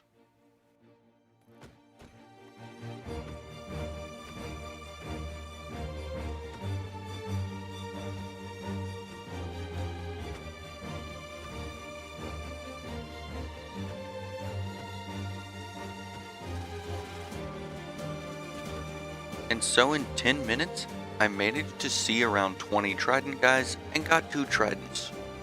I took a quick trip to the Enderman farm to get these boys fixed up. And hey, that's just in time for today's science.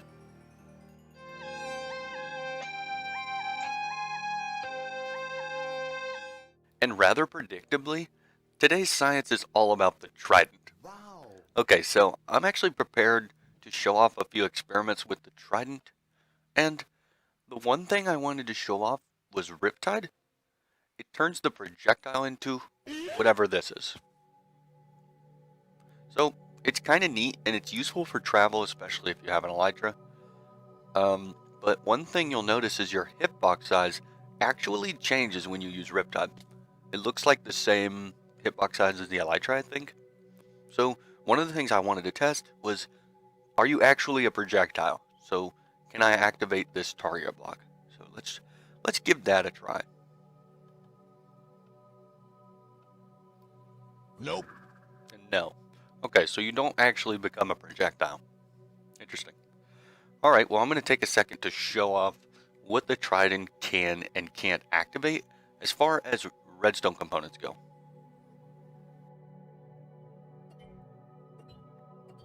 Some of these were rather predictable. One thing to note about the lightning rod is that if you have this channeling trident, you'll actually be able to activate the lightning rod during a thunderstorm. There's an unenchanted trident in here, and I'm just going to see if the dispenser can fire it. No. Okay, that's kind of disappointing. One cool thing about loyalty is it can actually clip through walls. So check that out. You can actually activate things through walls, like hidden pressure plates, and you could have, I don't know, secret rooms or something. It's kind of neat. Okay, so most are familiar with this, but you can use knockback on armor stands. I'm gonna show off real quick. All right, that's the sprint hit. Let me go ahead and show off a non-sprint hit. So you'll notice that the sprint hit actually does go a little further, and it actually goes further than this, but I hit it at an angle. Anyways, a cool thing about the Riptide Trident, and I'm gonna show this off here with my fire aspect sword, is that the melee projectile attack thingy, Riptide itself, that actually does the damage and applies the enchantments from the main hand. So you can see, obviously the Trident doesn't have fire aspect, it can't have that in survival. But yeah, that's kind of weird and interesting. I feel like a lot of people are not aware of that. And the one thing I wanted to try, that's why I showed off these armor stands, is what does it do to an armor stand with knockback?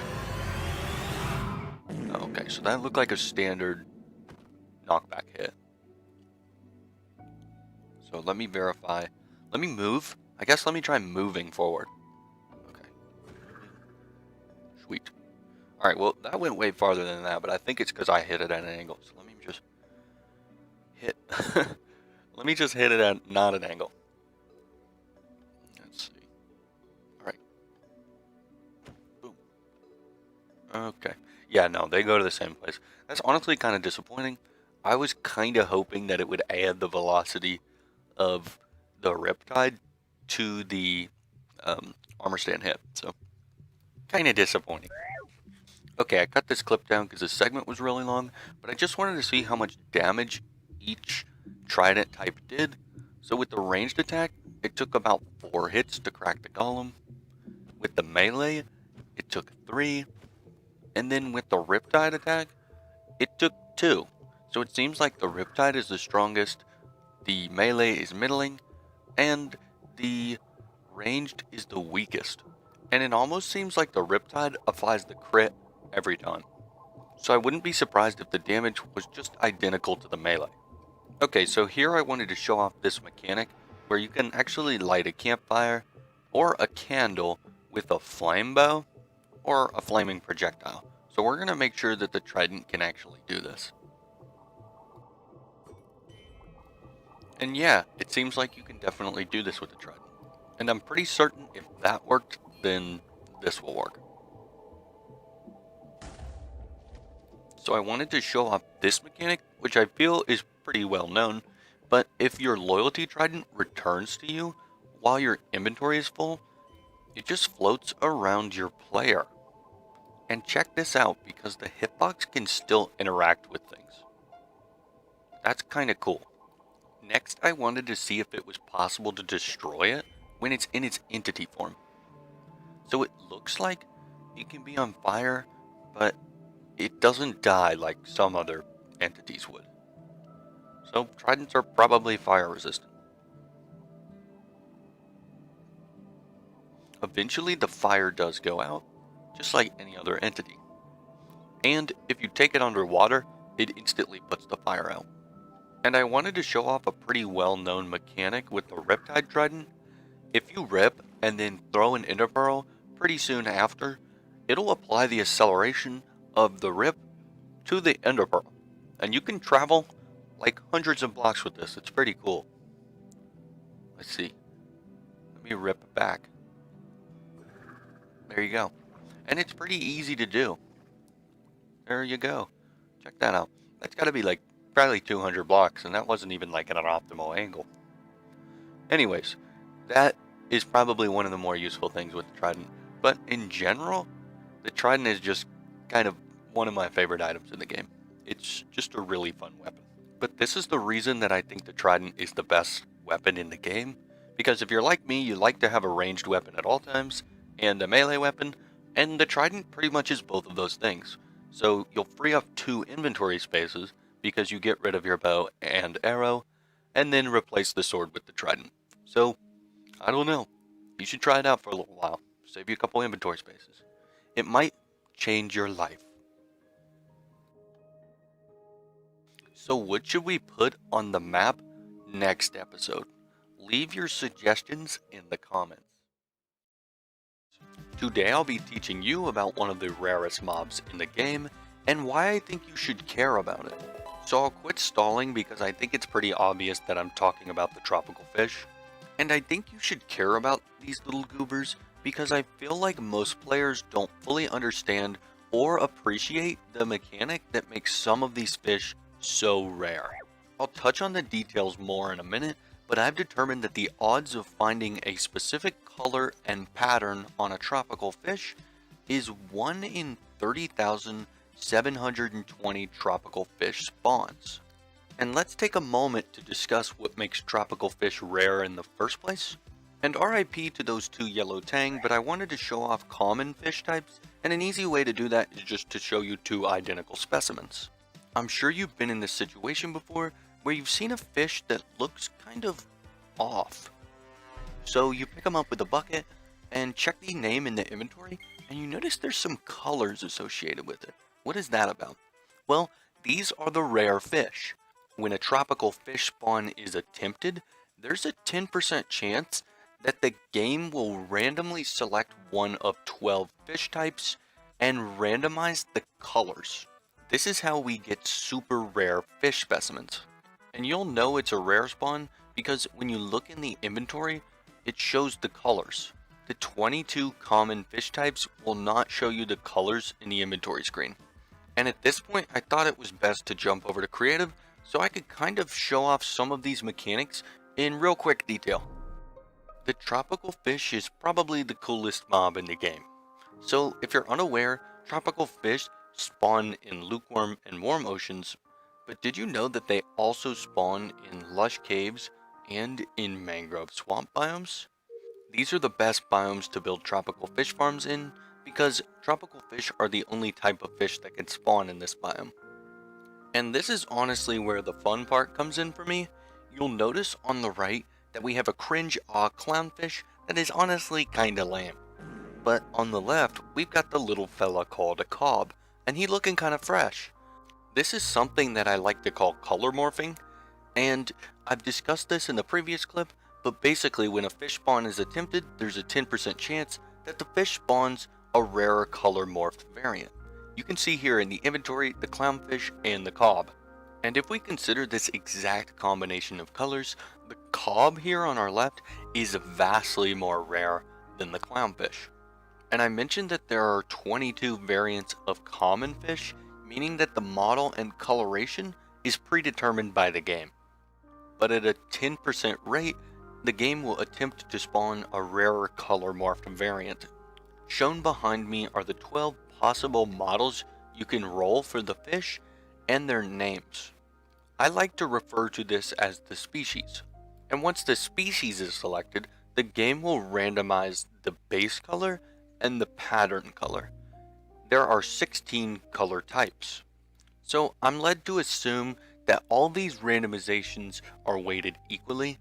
So to find any given particular color morph, you'll have to roll the 1 in 10 chance to spawn a rarer color morph, the 1 in 12 species chance, 1 in 16 for a particular base color, and then another 1 in 16 for the pattern color.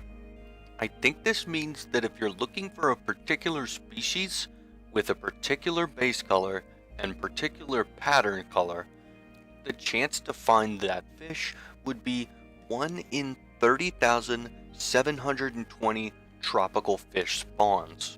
Basically, that means if you find a rare fish, you should hang on to it because it could be days, weeks, or months before you see that exact same fish type again. I've included a Google Drive link to my spreadsheet that I use for tracking fish, which you're welcome to make a copy of and modify it as you see fit. Hopefully I got a few of you addicted to fish collecting. Real quick, let me show off one of my favorite types of fish, And this is when the game generates a rare fish, but the base color and the pattern color are the same. So this is a fully white Betty. Isn't that cool? And then here, I found a solid purple blockfish. Look at that dude. He's so pretty. Obviously, these fish don't really have value assigned to them unless you do that. If you're trying to complete a collection, the most valuable fish are just going to be the ones that you don't have. And, um, and for me, I really like the monomorphs that have like two of the same color. I think those are super cool, especially the solid white ones and the solid black ones. Because if you're into fish keeping, those would be kind of like a platinum fish or a melanistic fish, so which I think is really neat. But this farm was super easy to put together. It probably took a couple hours because I put a little bit more time into it than I wanted to. But if you have a beacon, you could throw one of these together in like 30 minutes or an hour. So good luck if you want to start a fish collection, and let me know in the comments if you find any really neat specimens, and let me know if you have any questions about how to use the spreadsheet. So welcome back to the Science Plaza.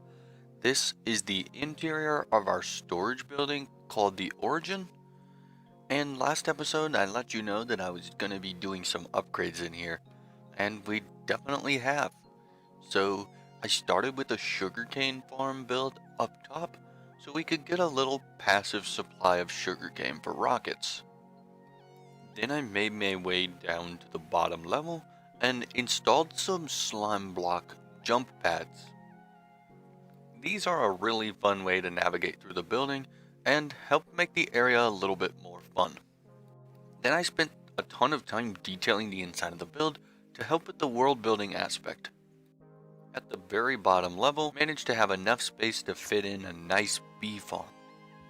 Epic episode 1 tie-in. And so I spent some time building an entirely new structure here at the Science Plaza, and I think I'll let the time lapse speak for itself.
Alright, well I hope you liked the builds. I had one time lapse that I chatted over, and then one that I let the audio play, so let me know what you guys think about those, which one you prefer in the comments.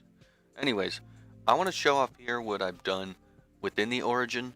I've added some of these like improvised structural supports and kind of implied cracking in the ceiling. Maybe there's been a structural collapse or something there. That is actually a chute that goes up to the storage area, and I'll show that off in a bit. But I've also added some of this rooted dirt and granite down here that comes from like the central atrium area. So basically I'm trying to tell a story here. The collapse occurred here in the atrium area, and that is letting water run off from the roof down this path and eventually into the lower area down here that we just finished building. So I'm sure you saw that in the time lapse. Okay, so I'm really satisfied with how that turned out, and I want to just go down here and kind of show this section off. And I also did some off-camera building, so some of this stuff didn't show up in the time lapse. There's the sugarcane farm. Of course, it's been producing sugarcane while we're working. Not really a ton. It's like only 18 plants or something. It's really small. But it'll be plenty for my rocketry needs. Okay, so over here, this little contraption is kind of a little concrete breaker. So actually, it would help if I put the powder in the dropper, right? Alright, so you just hold down both mouse buttons, and then it will feed you a dust every time you break a concrete. So yeah, that thing's pretty useful. Good to have here, especially with all the concrete we've been using in the builds. Right, so I used a ton of yellow in this room, and I really like how it turned out.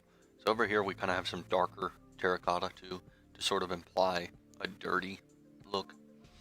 And then we continue that trend of, like, if you remember the outside of the origin, that thingy, we continued that trend on the inside here with the frog light and the copper and the yellow. And I think that turned out really nice, and it helps kind of take your eye off this wall, which is a little on the boring side. Anyways, so I really like how that turned out. So this is one of the world building things that I was talking about earlier.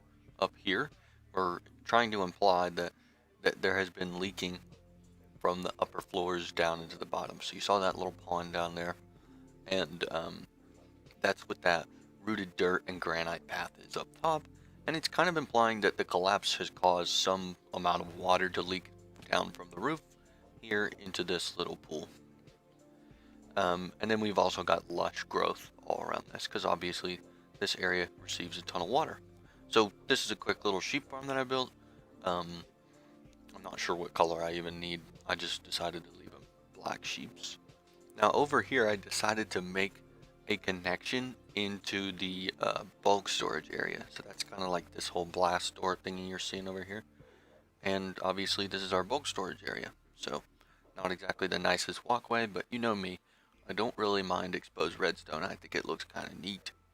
So if we take this back in here, it's all connected up, which I think is really nice. So let me show off the bee farm down here too. Things not perfect, but it's been producing a ton of honey and honeycomb while I was building that big build over there.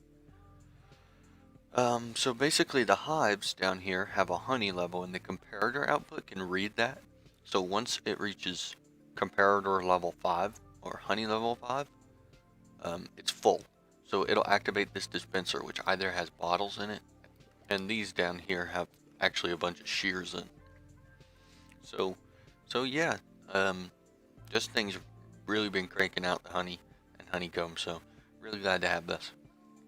And there's just a hopper line under all the hives that leads over this barrel over here, and you can see the drops in there, which I've already crafted some of them and stuff.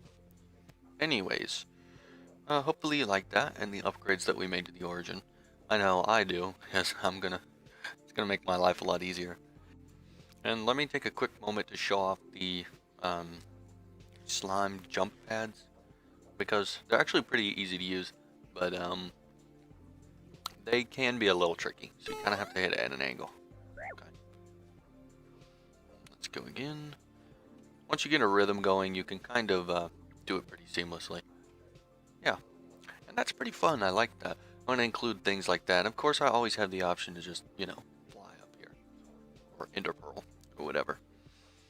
Most of the time I'll be flying anywhere anyways, or everywhere anyways. So right here, if you belly up to that column and rocket up, boom, takes us right to the upper storage area. So that's kind of mirroring the style of this, which was our drop chute down to the bulk storage area, which I just showed off, right? This is familiar, right? And then over here is the origin interior, which I love how connected this is. Everything feels so circular. Really convenient.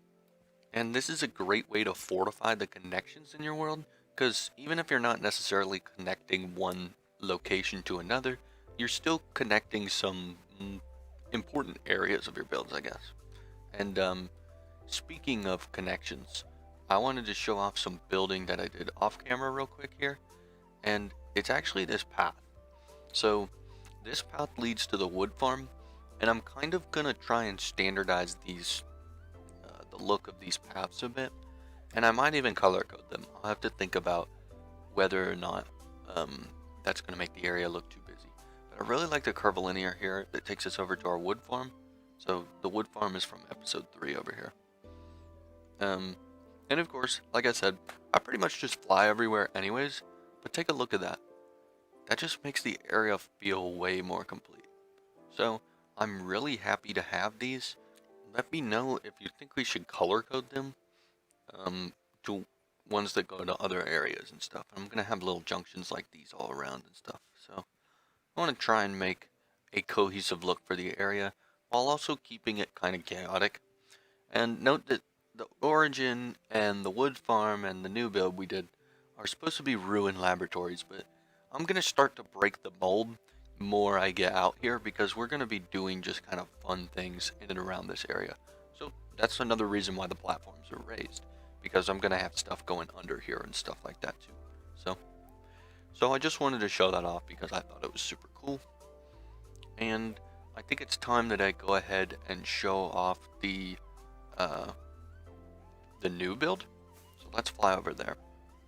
And this I'm taken to calling a sky junction, which kind of serves a similar purpose. It's another connection type structure.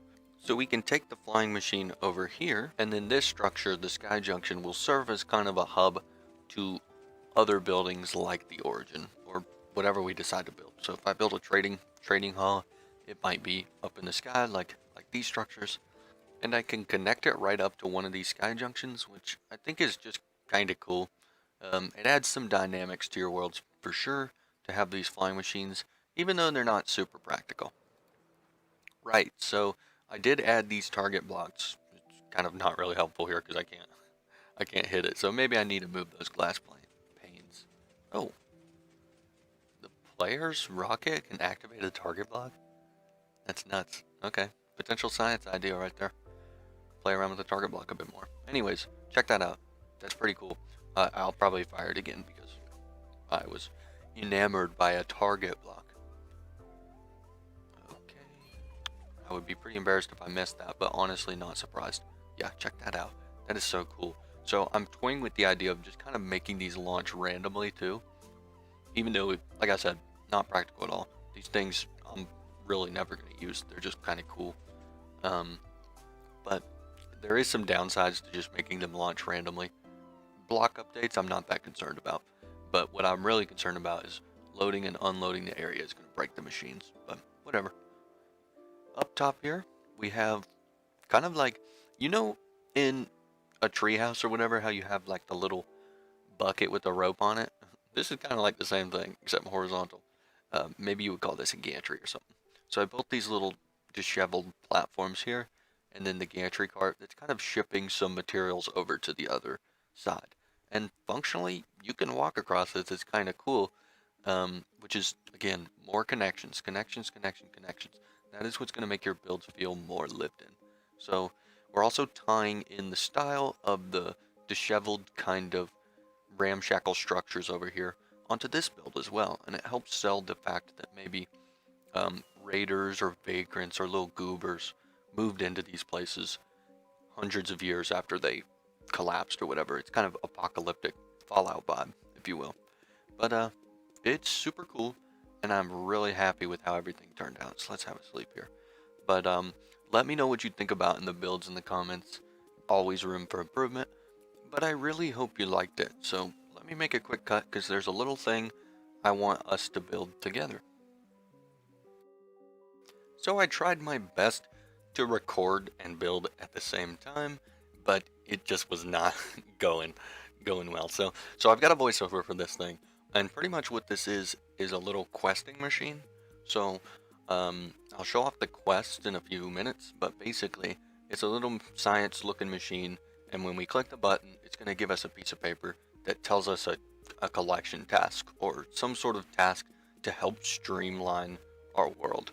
So I find that if I have resources readily available, things go a little smoother, and it helps with my creativity. Sometimes I go to do a build and it's like, oh, I don't have terracotta, so I'll end up using like a concrete or something that just doesn't look as good. So we're trying to prevent that here, and I think this is a fun way to do this, and a way to kind of give myself some accountability in an interesting way. Plus, you guys can suggest quests too, so let me know in the comments if you have any quest suggestions, and I'm going to show off the ones I came up with here. So I came up with collect 1 shulker box of spruce log, collect 1 shulker box of sand, gravel, and terracotta. Here we've got collect 5 unique mob heads, and this is because I have the Vanilla Tweaks More Mob Heads data pack. Then we got restock the consumables and utility boxes in the ender chest. And the final one I got here was trade with villagers for emeralds. So, let's go ahead and click the button and see what our first quest is. Yikes, trade with the villagers for emeralds. Honestly, that's probably my least favorite one, but I'm gonna need to collect some wood before I can even do that. So, let's go ahead and jump into that real quick.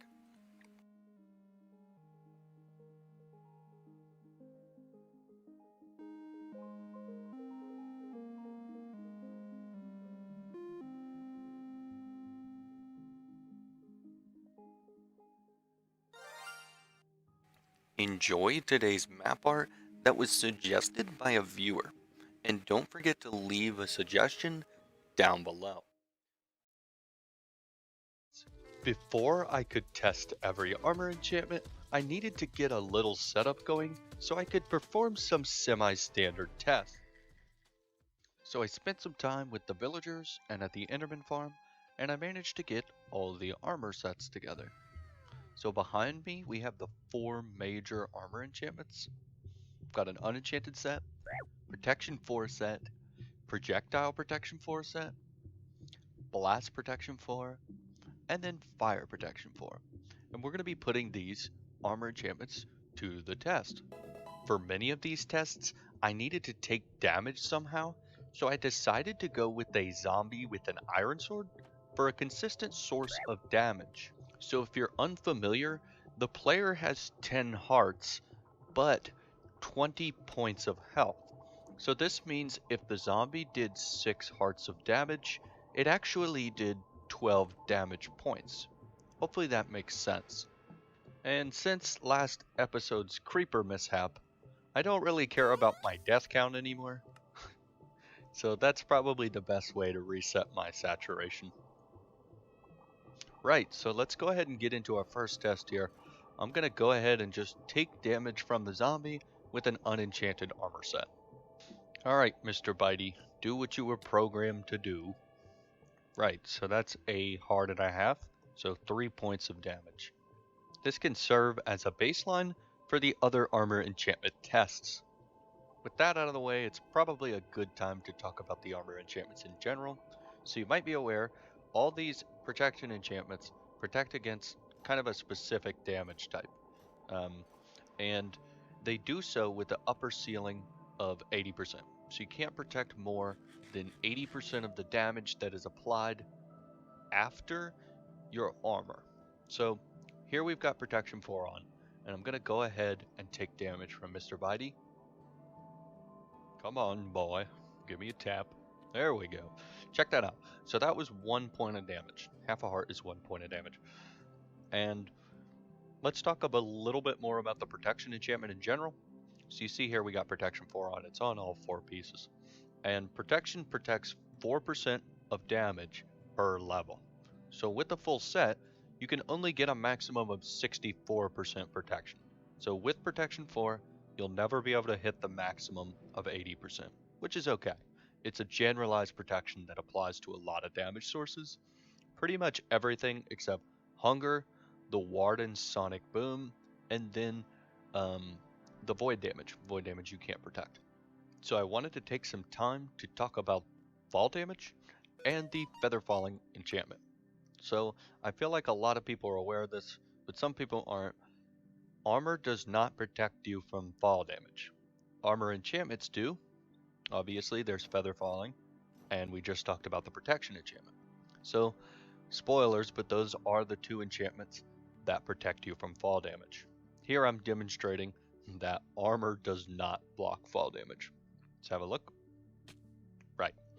So that's to be expected. But the feather falling enchantment will protect 12% per level, with a maximum of 48% in survival, because you can only get it on one armor piece. So if you want the full 80% protection from fall damage, you'll need 8 more levels of protection, since protection is the only other enchantment that can protect you from fall damage. So let's see it here. Right, so we live. Protection definitely does protect you from fall damage. And again, that's 4% per level. So if you want the maximum of 80% fall damage protection, you're going to need Feather Falling 4 plus 2 pieces with Protection 4. So that's kind of an important thing to know. Right, so it's probably time to talk about this Projectile Protection 4 enchantment. I would say this is probably the most underused enchantment, but maybe not. Like the other specialized protection enchantments, it protects 8% per level, and that stacks up to 80%. Projectile protection will protect you from arrows, trident, shulker bullets, llama spit, blaze fireball damage, and the impact damage from the gas fireball, plus the wither skulls, but not their subsequent explosions. Right? So here I'm showing off the 2 skeletons. We've got an unenchanted skeleton and a power 5. And you'll notice that sometimes it does different damage. That's because bows have a range of damage they can deal. With the full diamond armor, you're taking about 1 damage from the unenchanted skeleton and around 3 damage from the power 5. So you can see the difference that Projectile Protection 4 makes. The unenchanted skeleton is pretty consistently doing between 0 and 1 damage. The power 5 skeleton also can do 0 damage, but hits for 1 a little bit more frequently. Alright, so now let me show off the fire protection enchantment. So I'm getting the unenchantment set here. Oop, let me put that back. And we're gonna have just a little dip in the lava. Oh no, he's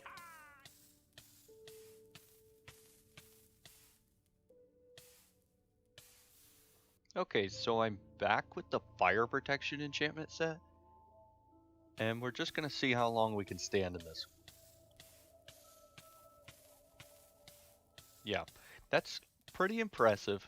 However, I must say there is not a whole lot of use for this if you have access to fire res potions, right? So, just like the other specialized enchants, 8% of damage per level stacks up to 80%, and it protects you from fire, lava, magma, fires, campfire, and mobs that deal fire damage. But one thing you maybe didn't know about fire protection is that it has an additional side effect which reduces your burning time by 15% per level. So this does cap at 60% in Java Edition though. Kinda cool. Right, so now it's time to test the blast protection enchantment, which is kind of my favorite one. So we'll start with the unenchanted set here. And what do we think is going to happen? Obviously we're going to die. So if you didn't know, explosion damage is based on how close you are to the explosion. So for all these tests, I'm going to try to get as close as possible to the explosion and try and keep that kind of standard, but it's not going to be possible to get it perfect, right? So let me go ahead and get the blast protection set and show that exact same test off. Here we go. Oh yeah, baby. Barely a scratch. Honestly, that's kind of OP. That's really cool. Yeah, you can kind of see why that one's the most fun, right? It's got explosions. So probably should do a similar test for the creepers, which is why you may have seen some little creeper buddies vibing in the boats. Unenchanted armor versus creeper, and not really surprising, is it? If we die from the TNT, we're probably going to die from the creeper. I don't actually know the exact damage values on those. It's possible that they're just exactly the same. But let me try that with blast protection now. Oh, I sure hope this creeper doesn't kill me. Take that, gamer. He just lost his life for nothing. Yeah, blast protection's pretty OP. So it actually has a secondary effect that I feel like a lot of players don't know about. It is pretty intuitive, however, and At 15% per level, it will reduce the effect of explosion knockback. Similar to the secondary effect from fire protection, that also caps at 60%. But it's a cool little factoid that I feel like not enough players are aware of. And as a grand finale for the armor test, I decided it would be appropriate to sacrifice one of my boys. Okay, what do we think's gonna happen? It's a charged creeper, right? We're gonna die. Right? Unless, JK unless. Hello. Hello there. Yeah. Not really that surprising. I don't exactly know the damage values on that, but I know charged creepers are significantly more powerful than a regular creeper. Cool. Worth it? Probably not, but I got a few to spare, so it's okay. Fellas really be out here dying for science. Right, so what do we think, gamers? I think I'm gonna go on record as a fire protection hater. It's kinda useless. Projectile protection, he's also kinda useless. I'm gonna say the two you should really care about are protection 4 and blast protection 4. And that also goes for feather falling. Because let's be honest, if you're an in-game player, you probably know the only two things that really kill you in the in-game is occasionally fall damage, but mostly creepers, right? There isn't too much you can do about either of those things except be more careful, but I don't know. It's something to consider. I would say I would rank protection 4 as a number 1, but blast protection as a close second. What do you guys think? Do you have a preference on an armor enchantment? I feel like most players really like protection 4, but if you have some differing opinions, put it in the comments, because that would be kind of cool to learn about. So hopefully you enjoyed today's science segment. Hopefully you learned something new, and please feel free to leave any science suggestions in the comments below. I decided to move the armors inside the origin, which is our central storage area. Then I was feeling nostalgic as I went to the Villi and recovered the old to-do board and reconstructed it here in the Science Plaza. Epic. I decided to take a detour to the Enderman farm so I could make a perfect pair of shears. That you had you do.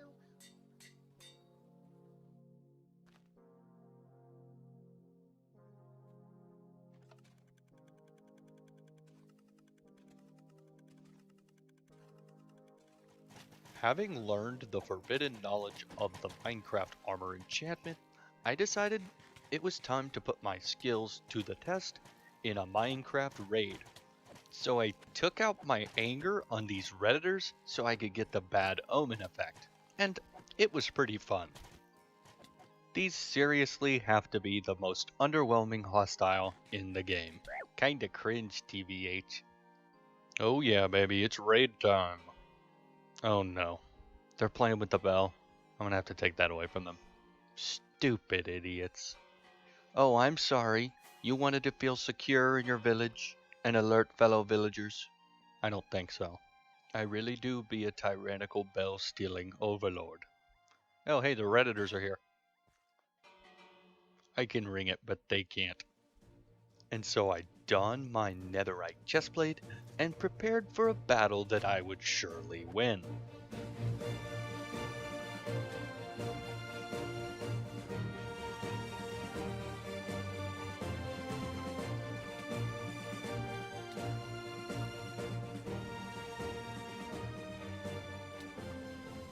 Through a combination of strength, determination, and science, I successfully got all the villagers killed.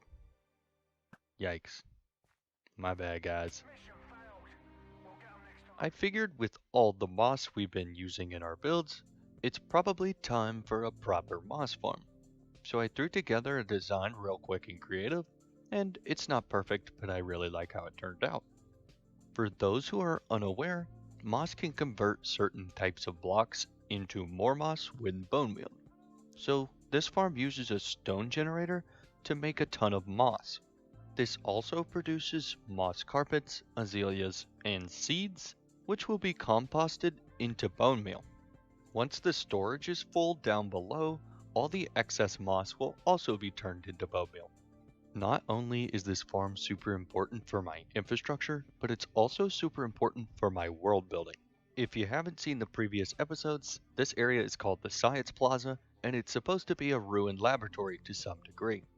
With this build, I hope to establish some of the lore behind power generation for the Science Plaza. This build features my attempt at building an oculatory similar to the one from Skyrim. What I'm trying to imply is that the oculatory focuses sunlight directly into the dome to create a perfectly climate-controlled region for prolific moss growth. Essentially, this is an archaic form of solar power, which is intended to be a moss reactor. The Science Plaza made it to a digital age at some point, so this build helps bridge the gap between the time before and the collapse. Kinda cool, also kinda cringe. Like I said in the intro, this build was super challenging for me. Not necessarily the size, but the shapes were pretty intricate, including multiplanar circles, which is always kind of a pain. I'll go ahead and let the time lapse speak for itself.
Something's wrong here, right?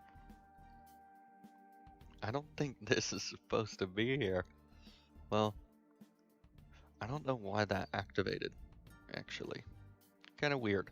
But check that out. The sign that we put in this episode just saved the wood farm. An act of divine intervention. So I'm gonna need to repair this, but I thought I needed to show that off. Because, first of all, kinda weird, and also, that sign, he's an asset. The warden hungers. A war is coming. But I'm building an army, and there's nothing they can do to stop me. We know how this story begins, and for some of you, we know how it will end. Not all of us are going to make it. This is the central storage location that we call the Origin. And don't mind me down here, I'm just getting together some resources for today's projects. Hopefully you guys are doing well. What kind of stuff have you been up to in Minecraft lately? Let me know in the comments. That's right, so today we're going to be building an army. So I'm sure most of you guys are aware that zombies can actually pick up items, and that also applies to weapons and armor. I'll go into more detail later, but today I'm going to be showing you guys how I plan to make an army of zombies. But before we get into any of that, let me show off today's map art.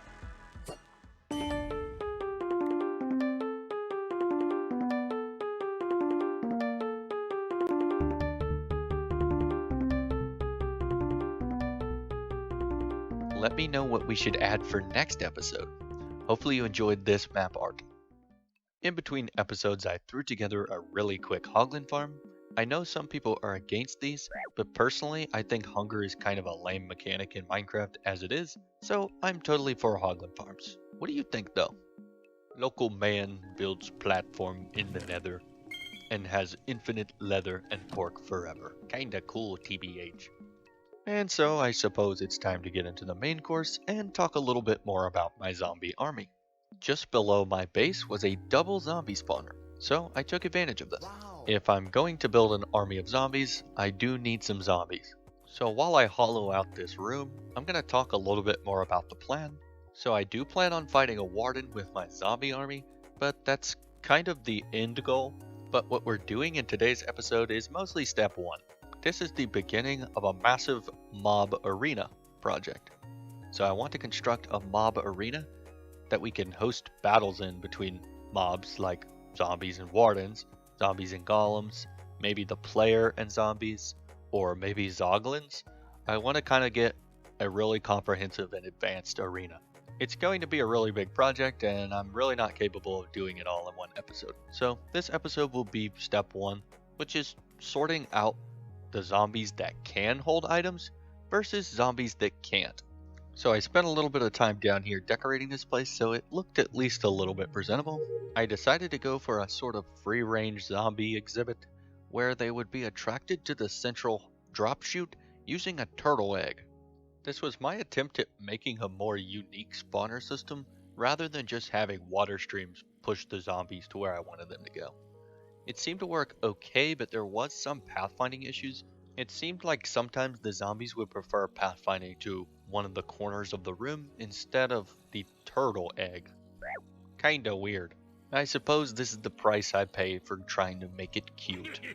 It's really no matter because this could be upgraded pretty significantly with just a general mob farm where we filter out the creepers, skeletons, and spideys. So that's an upgrade for the future if I decide that these 2 spawners don't meet my demands properly. So I spent some more time decorating until it was time to build the processing area. But I had to say goodbye to some friends.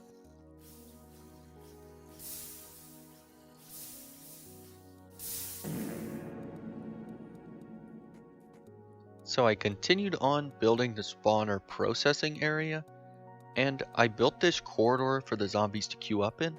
You'll probably notice the lava, and that's there to filter out the baby zombies. This is because I don't support child labor. Finally, I hooked up the fence gate to a lever upstairs and installed a soul sand water elevator. Here you can see the functionality of the processing area. To better understand the system, allow me to discuss my 3 holes. This one is the drop chute that takes us down to the processing area and the spawner. The one over here is the exit. So this is for players to come out of after you've been at the spawner. This fella back here is for the zombies to come out of. So in the last clip you saw them all coming up. This is the soul sand elevator that they come out of. Cool, so let me run down there and AFK for a tiny bit, and then we'll get some zombies coming up here. So quick cut. Alright boys, let's see them. Hello there. Here they come. Okay, yeah, so that's working pretty well. It's already paying for it, so look how much fun this is. So oh goodness. Ooh, almost died. Hey, it'd be nice if I stayed in frame. Okay, cool. Almost got him all killed. Right, so really what needs to happen next is the sorting system above top. And again, that's gonna sort out the zombies that can pick up items from the zombies that can't pick up items. So let's go ahead and jump into that. So I just started by extending up the soul sand elevator and making sort of a receptacle for the zombies to wait in. From here, minecarts are going to cycle through and pick up the zombies and move them around. So I start by installing a dispenser system for picking up the zombies in minecarts. A little bit of rail trickery ensures that we'll pick up a zombie every single time. The outbound cart will then drive over a detector rail, which starts the logic process. Although it looks like a mess, it's actually pretty simple. We'll dispense a junk item above a locked hopper that's near enough to the zombie. So if the zombie can pick up items, it will pick up that junk item. If it doesn't pick up the junk item, it will return into the hopper once it's unlocked. And we can detect this. Using a comparator, we'll simply change the direction of the rail and send the zombie to a campfire instead of our storage system. Oh no, he's Right, so it's probably going to be best for me to just show this off. Hey there, gamers. Okay, I've got the system running. I'm gonna go farm up a couple zombies and just show off how the system works. So give me a second for a quick cut. Okay, so check this out. You should see the system in action here. This zombie's getting picked up, and he picks up the iron nugget. And since they got the nugget, there's nothing for the comparators to detect. Okay, and we can have a look from a different angle here. Got a couple boys down there, and those are the good zombies. Those are the ones that can carry items. We will get a storage system in place for them, so they're not just burning and dying. Sorry, guys. Here we go. This one didn't pick one up, and you can see they go on the campfire. If they don't pick up an item, they die. Well, I guess technically right now all of them die. Kinda cringe. Let's get a storage system in for these boys. Okay, I got a storage system in place. It's definitely not perfect, but I'm just gonna take some time to show it off here, or rather, let it show itself off, to be honest. Alright, this guy's gonna pick up a nugget, right? So they're gonna hit this detector rail, and boom. That opens all the fence gates really quick, because it's on a monostable circuit. Here comes another. And since they're on a powered rail at an angle, they just go ahead and drive on over to the next fence gate. Okay, so here comes the last zombie, and you can see how these two systems communicate with each other. As the last one fills up, that final zombie gets pushed onto the detector rail, which cuts off the system, but also automatically turns the rail so that any new incoming zombies that can hold items are sent to die, because the system's full and it would malfunction if it tried to put more in. So that's just a safety measure in place. Right, so it's not super smart and it's not perfect, but it is pretty cool. So hopefully you enjoyed the showcase of that system. Now, I think I want to show off the decoration for this. I'm probably going to do that in the form of a time lapse. So enjoy.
Okay, well, that's done. Hopefully you enjoyed the decoration for this build. I think I probably will come back and detail it a bit later. But for now, I'm kind of done. Anyways, let's show off this. So there's the storage system back there. You can kind of see in there. See the storage system? With all the fellas in there. So I've installed two buttons here. One is to send the fella to the yard. That's where we just were. And then one is to cycle to the next fella. Because once he's gone, I need to make the next one take his spot. Okay, so let's show that off. There he goes. Now he's in the yard. So this is sort of step one done for building the army. Next thing is just to deliver them to the arena. We won't be getting to that in this episode. So this barrel with these iron helmets is so they'll actually survive the journey. I am just planning on having rail lines around Science Bud because I just think they look cool. Hey, buddy. Ooh. Mean. Okay, let me go up here and show off what that second button does. So this just cycles to the next fella. So you'll notice that fella's gone. The system's actually running again because it thinks that it needs to fill it up, which is actually not good. So click that, and we just cycle the next fella down. So yeah, It's actually pretty simple to use, and I think for now it'll serve us pretty well. So let me go inside here so we can show off the functionality of um, that little fella there. So he's on that detector rail, and this is the line that's coming from it. And you can see it just locks the hopper clock, so it just turns that system off so it's not running minecarts 24/7, which is good for lag, I guess. Kinda cool. Well, I just wanted to show off the functionality of those buttons and how our system looks when it's all packaged up in the decoration. So hopefully you enjoyed the system showcase and are excited for the arena.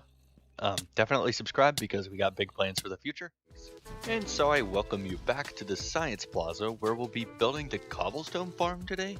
And I'm just down here getting some materials together. But I think you're really going to enjoy the design, and I think it's pretty unique. Hopefully you all are doing well. You know, my favorite thing about the whole YouTube thing is getting to interact with the community. So if you find this video interesting, consider leaving a comment because I'd really appreciate it. So last episode, I actually showed off the map art at the beginning. So check out today's map art that was suggested by a viewer. Let me know what you want put on the canvas next.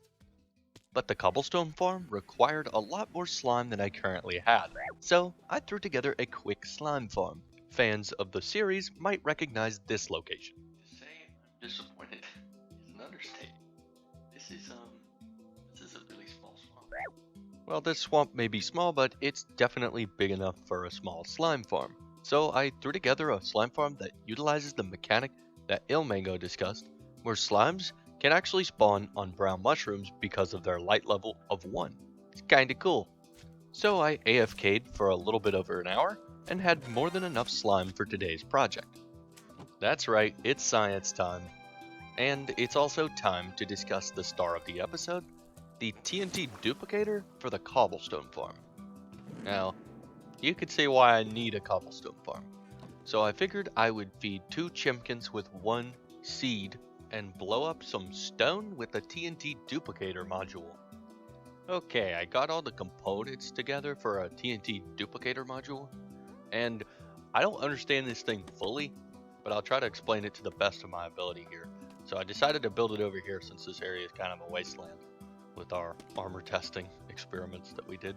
Anyways, so you pretty much build this sort of slime, I don't know, formation, and you have to assemble these things with the button press. So I'll show that off in a minute here and kind of talk about what's going on. So we have this TNT block with a wall above it and then a dead coral next to it. So what's going on here is we're going to get the block above the TNT in a powered state without activating the TNT when we push this assemblage together. So this one's pretty common, and if you've ever seen a World Eater, I think they typically use similar duplicators to this. I'm not 100% sure though. Like I says, I don't understand these things fully, but I do understand the basic concept. So let's see. I got the dead coral in, right? Yes. Okay, cool. That part's pretty important. And then activator rail, not there, but there, or detector rail, my bad, with the minecart on it. So you're gonna see now that the detector rail is powered. Okay, 1 click to assemble, and now it should be ready to duplicate. So this is kind of a cursed and illegal contraption at this point because that block is receiving power. So look in the F3 screen, that detector rail is powered, but it's not activating the TNT. Okay, I got a little pit here for the TNT to fall in, and oh no.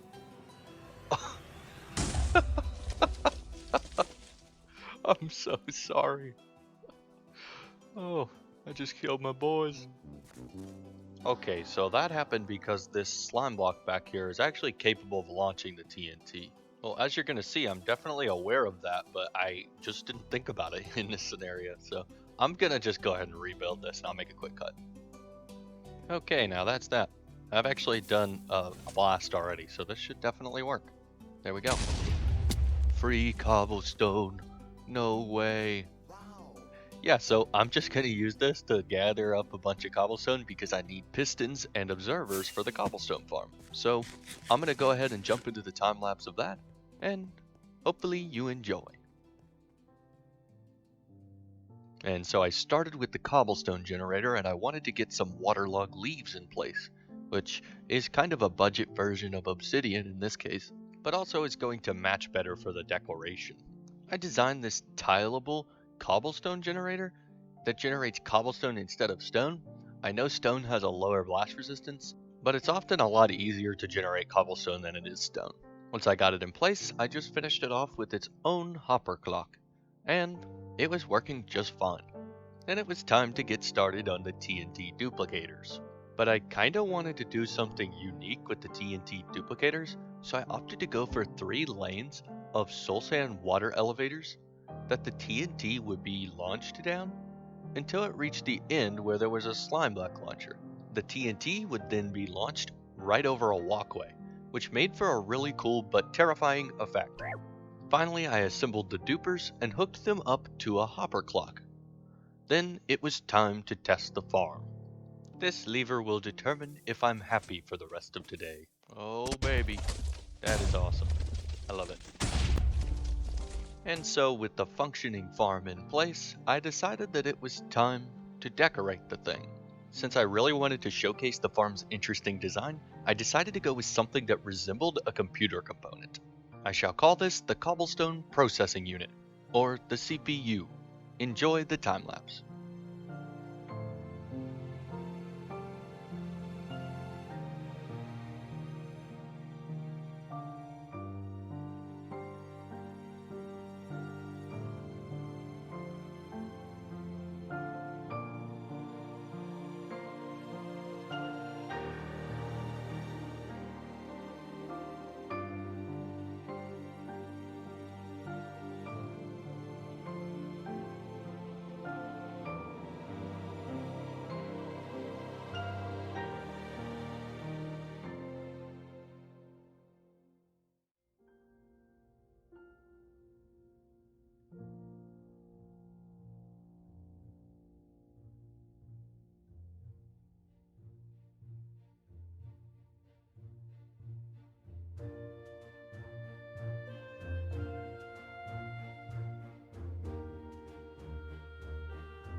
Okay, so hopefully you guys enjoyed the time lapse. I had a ton of fun making this thing. It's obviously not perfect, as with all the things I build, but it is kinda cool. So let me know what you guys thought about it because it would be cool to hear from you guys about it. Though I really like how the walkway turned out here too. It makes for a kind of interesting and cool feature to have here in the Science Plaza. Just a a rather terrifying walkway. And let's get some OSHA approved signage in place. There we go. Now no lawsuits. Okay, so one of the things you may have noticed is that I have a target block on here to activate it. Oops. Yeah, there's also a button you can use to activate it, but I want to try and include these kind of features around Science Plaza since Trident is the main weapon that I carry around. And it's just kind of cool. Add some interactivity to the farms and stuff. Look at this. You can actually hit the TNT. Doesn't do anything, but check that out. I mean, is this just not the goofiest cobblestone farm in the world? This thing is straight up goofy goober mode. SpongeBob, let me ask you something. Does this look dangerous? Oh yeah, baby. This is the best farm. Science has proven that this is the best farm. That is the only correct opinion. Alright, let's AFK at this little stinker for a couple hours and see how much stones we get. Okay, moment of truth. It's been 2 or 3 hours. Oh, nice. Alright, the bridge is still intact, which is a great sign. Let's turn the thing off so I don't have to keep hearing explosions. There we go. Cool. So, let me check over here. Yeah, it does look like we lost another glass pane, which is kind of unfortunate, because I could have just had the farm moved over 1 block and that wouldn't have happened, but it's okay.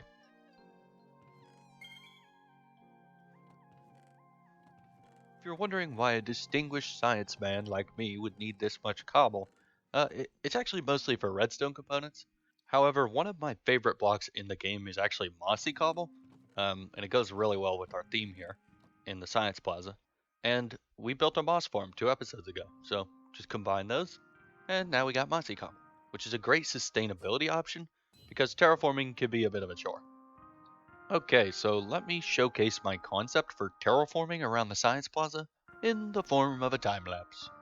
And so I felt the need to discuss the terraforming project a little bit because admittedly it looks a little rough around the edges. This is by design, as it's supposed to be ruins, but it's also supposed to kind of be alien ruins. The structures themselves are meant to be very geometric and kind of awkward, but also a little bit physics defying and unnatural. My main inspiration for this was a location called the Black Garden in Destiny.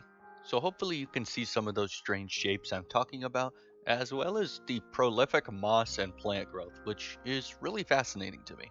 In case you don't know, the Science Plaza itself is supposed to be an old laboratory or research facility that's been abandoned to time. So I think this does a decent job at telling the story of why the research facility may have been here in the first place. I'm definitely trying to imply that these are alien ruins or alien tech. So I'll shut up and let the time lapse play out. Please enjoy.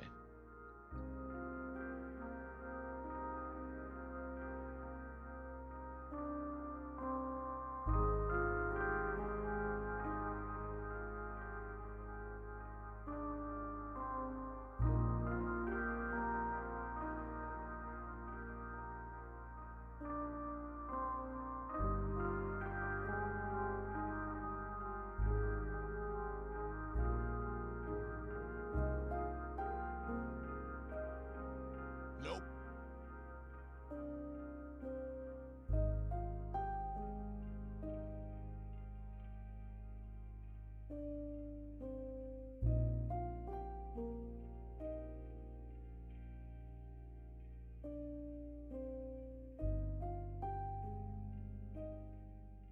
Hopefully you guys enjoyed the time lapse. Last episode I introduced the arena project and I went ahead and installed the flying machine to where the future arena will be constructed. So I'm not going to have time to work on this today, but I wanted to get this in place because I think it's a good step in the right direction. Hopefully I'll get some time to work on that next episode, but you'll notice that this is floating, which means I'll probably have to build a mountain. Anyways, hopefully you enjoyed today's episode. I had a ton of fun putting this together, and I think we made massive progress in the world. So that's that. What do you think of our first 1,000 days? I wouldn't say it's the most impressive 1,000 days, but I am pretty pleased with our progress. So hopefully it provides inspiration to those of you seeking. I don't really expect anyone to make it this far in the video, so if you did, I really appreciate it. Consider leaving a comment. And I'll see you in the next episode.